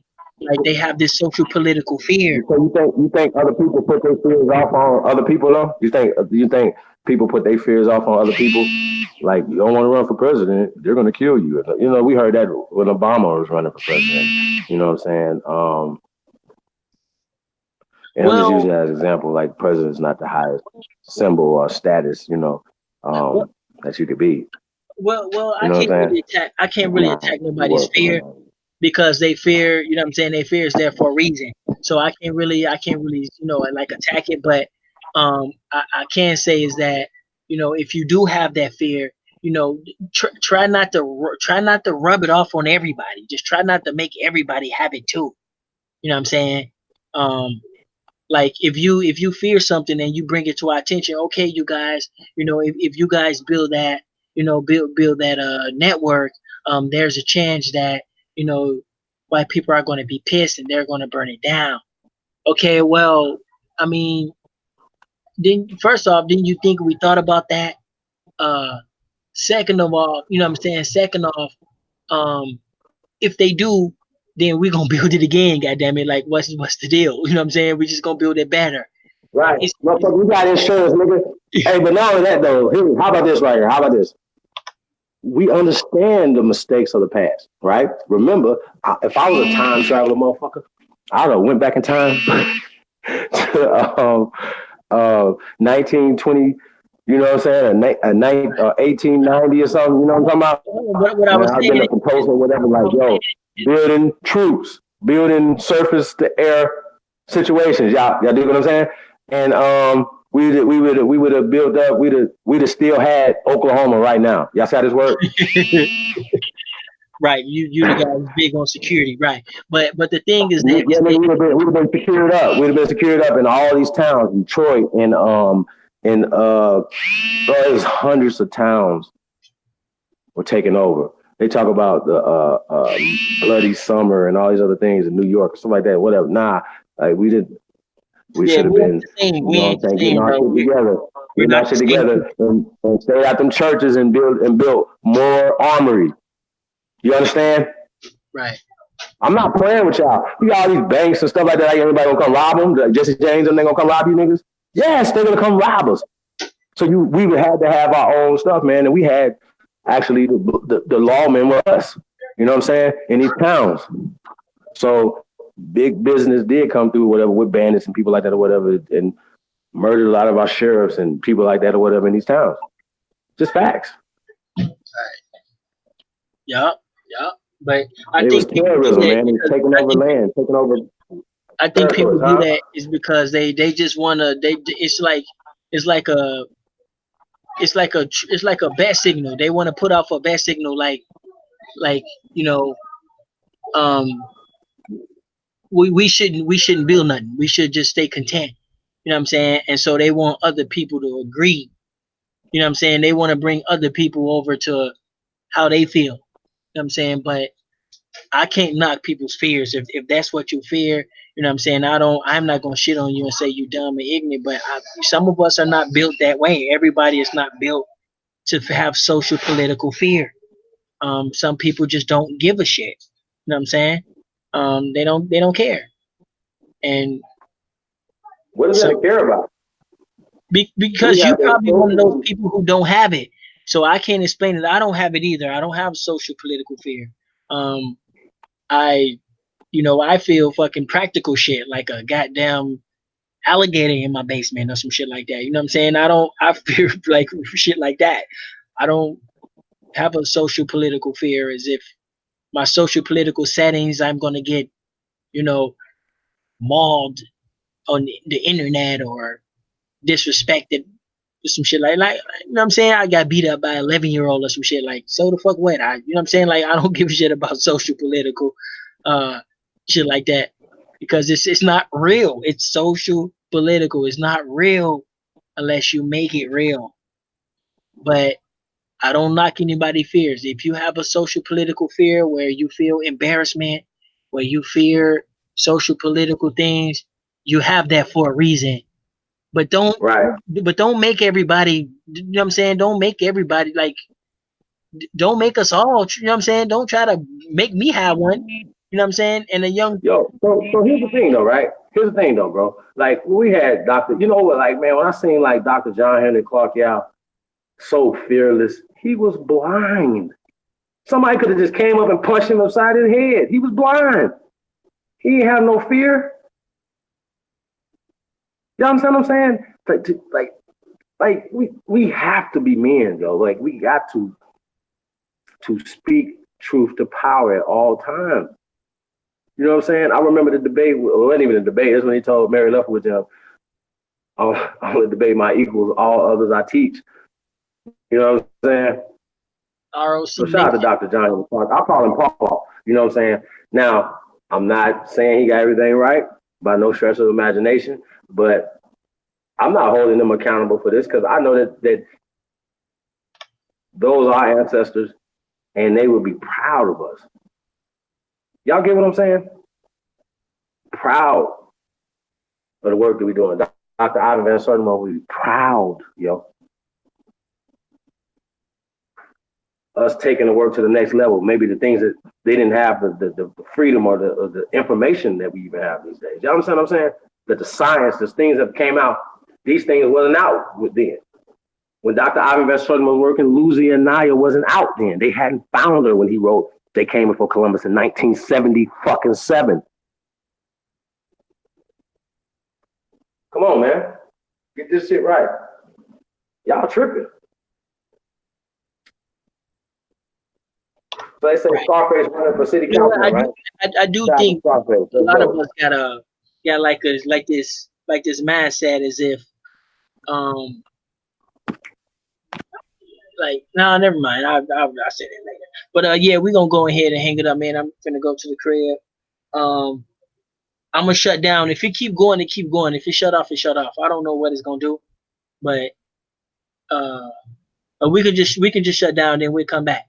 with the rest of the panel. So we're gonna come back with Young Yashura and Chief Holiday in the barbershop, and we're gonna get Diva. We're gonna get your SEO ranking up as well. So we're gonna put your name in the title, and I guess they're gonna take us Yeah, man. to another I day. can't wait I to guess see. it. I can't wait to see I like the idea, man, of creating a whole channel for our sisters, man, for that's just dedicated to the things that they fuck with heavy, and that's hair, makeup, what I'm saying, and things like that. So I love it. I love the idea, man. And Ty, Ty been talking about this for a while, y'all. You know what I'm saying? So we want this to be ran for you guys and by you guys. You know what I'm saying? Content wise, stuff like that, or whatever, from top to bottom. We just want to help. Period. Yep, That's 24/7. how that goes. 24/7. We don't care what you're doing. 24/7 content. Yeah, just straight dedicated to the sisters, man. And in the 30 days, y'all might see a whole day of just dedicated to all Aboriginal sisters, man. So shout out to all our empresses, man. We definitely love, We appreciate, and don't care honor what you you're doing. all. We Yeah, don't keep care doing what. what you're doing. Yeah, we gonna hold you down no matter what.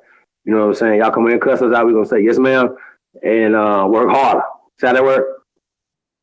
That's what we gonna do. Cause we're men over here. We understand. We don't get our little panties in a bunch or somebody. Y'all mean every time like I get in trouble all the time. I'm bad. Yeah.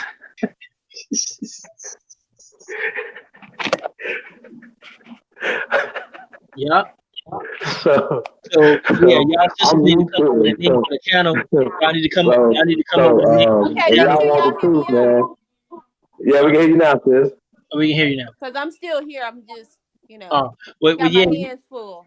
y'all need to come up with All right, it's y'all all own channel. good. You know what I'm It's all saying? good. Come up with the name of your channel. You know what I'm saying? 24 hours a day, nonstop. Nothing but sisters, nonstop. You know what I'm saying? We don't care what y'all doing. We just want to see y'all doing it.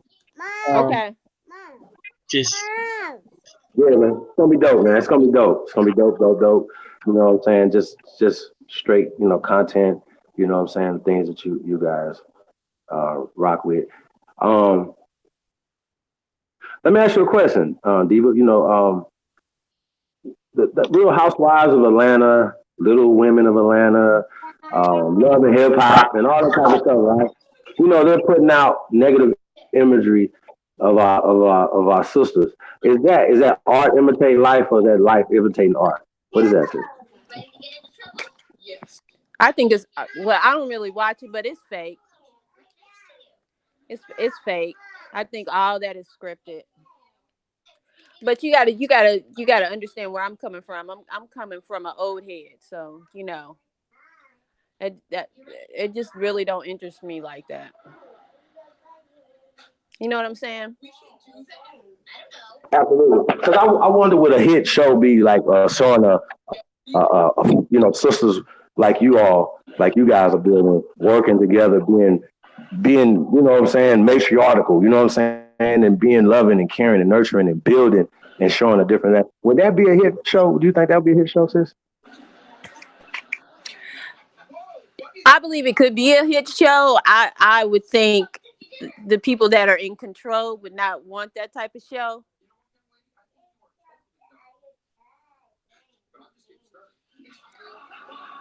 that's part of the social I political got war. you. I understand. Like, just seeing a panel of Aboriginal sisters, or what I'm saying, in a positive light, or even like a reality show, where they showing them, instead of them fighting and arguing with each other, right? They're showing, because I know they got good sides of things that they're building together and doing stuff. You know what I'm saying? They Right. show like the cat fighting and stuff like that, which we understand that's life, right? But you saying that it's more scripted than anything else. No, I don't. I don't Well, feel I like think we can I share first of all, I don't something feel like better that's then. life. I don't feel like that's life. I think that's an illusion of what somebody wants you to to see your life as, you know, because those shows are really messy. It has no code of conduct. You know, if my girlfriends had a man, I wasn't coming over to my girlfriend's house with her man there and she ain't there. That type of stuff never went down with us. You know what I'm saying? or none of my ex-husband's friends wouldn't be coming over to the house and they knew he wasn't there. You know what I'm saying? But knew I was there. Stuff like that. You just, there's codes to, you just stuff that I yeah. Well, you don't let ever and anybody around your kids. You know what I'm saying? Certain people you don't bring around your kids. It's just. And see, now they got these young girls all messed up because they hooking up with these psycho men that are killing them, their kids, and everything like that because they watching this garbage on the TV. Ain't nobody telling them you don't invite everybody to your house. You don't introduce every man to your child. If you a single parent, that is a no. If you ain't got a babysitter, you can't go. So no, that's not real life. You don't sacrifice your kids for a man. Mom, did I lose y'all? No, no, we just letting you go in. Oh, so you don't sleep around with everybody. You know, you take pride in your body and your person.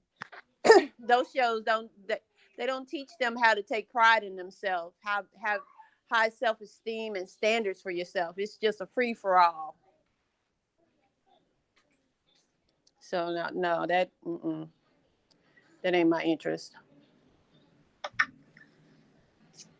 So yeah, so definitely that kind of goes along with what Gretchen's saying. What I was talking about yesterday. She said sex and the other day she said sex and crime sells, and so that's why you had to draw the thin line between are you going to be for the people or are you going to be for the bread? Because if you're going to be for the bread, it's going to take you in another direction. And if you're going to be for the people, it's going to take you in a whole nother direction. You know what I'm saying? And and there might not be a jet or a plane at the end of that direction. And so that's where we're going. So um so people got to understand that we might not never be the BET we want. We might not never be the thing we want, but but but we still gonna be around for the people and the content that you need to see, even if you never watch it, even if the ratings is garbage. You know what I'm saying? You still need to see it. You see, because if we competing with um uh like wife housewives, and we got you know the you know the Chickasaw Nation and her family Come here, look. on at the same time, you know, it's gonna be hard to compete with that. Especially, what I'm saying, it's gonna be hard to compete with that money wise. But we will still be able to feel good about ourselves, knowing we doing the right thing for the culture, knowing we doing the right thing for ourselves. Because remember, they had a long period, a time period in the '50s where they did all the right things. I talked to one of the elders. He said shit. He said TV didn't get fucked up until like the '60s or the mid '60s. He said back all in like the '50s, everything was two-parent house, a mother, a son, a daughter, a father, and they would just do these little stuffs. But then he said towards the '60s, it started getting, looser and looser and looser.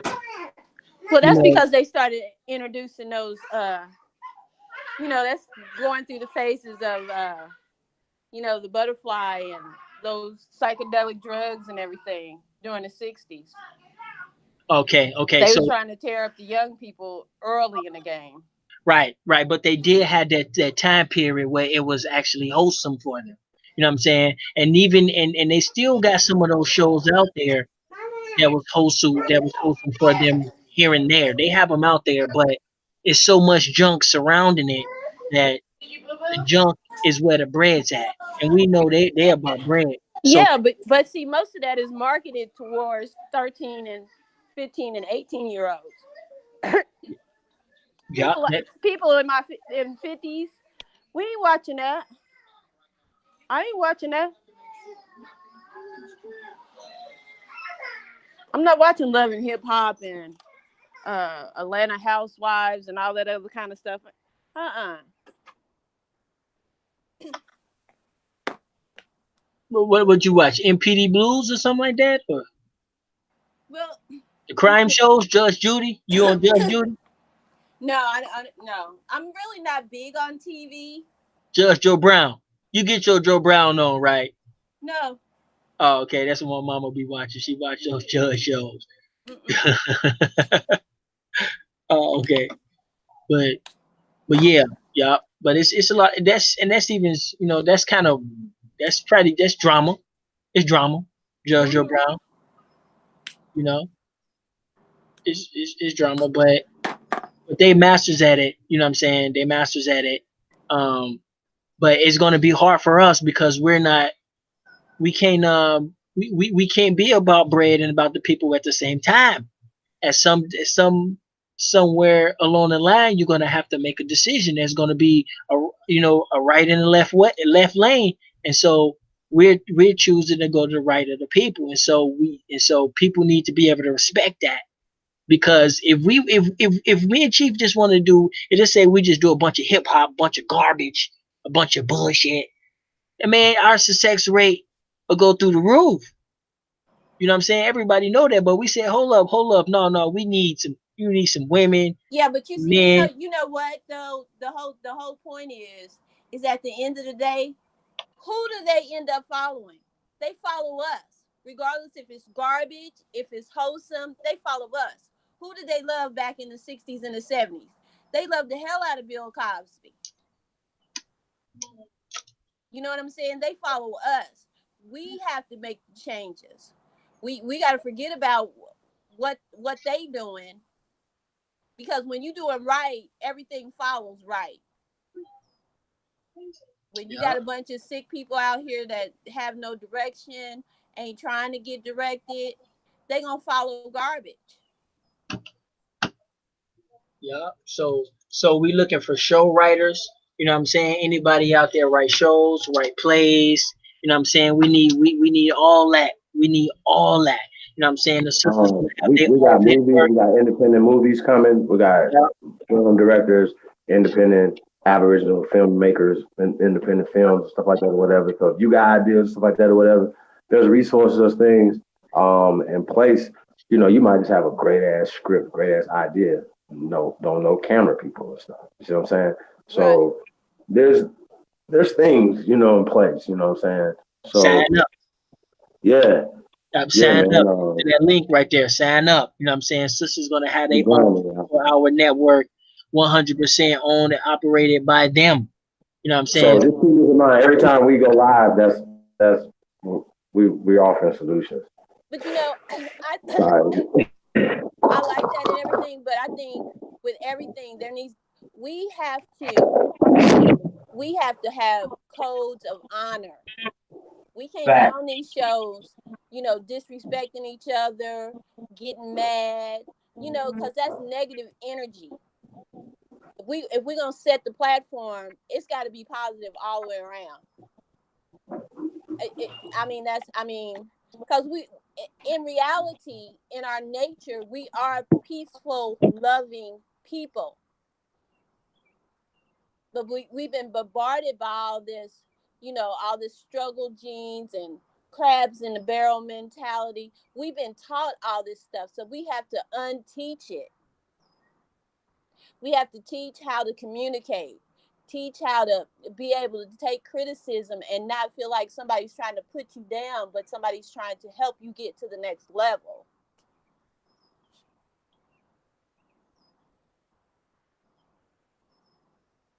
Yeah, we're gonna go ahead and end this one, and then we probably come back a little later. You know what I'm saying, for whatever. But yeah, y'all. You know what I'm saying. We pretty much got everything we need. We just gotta get it together and put it together. You know what I'm saying, it's all right here. We pumping it out, whether you see it or not. It's right there. It's right there. Whether you see it in us or don't, it's still right there.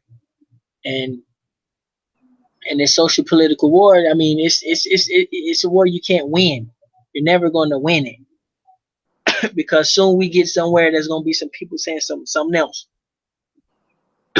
So whether you more Hebrew, whatever you is, you know what I'm saying, you know, I mean, you can accept the fact that it's a social political war out there, but we don't want death. We can't, you know what I'm saying? We at least got to be able to get in the same panel with our brothers and sisters and be able to, do some, some business or something.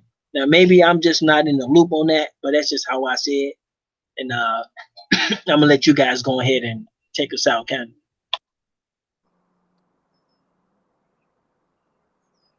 All right. Well, I guess that's all, folks. I'm signing off. Peace and love. Enjoy the rest of your evening until we come back.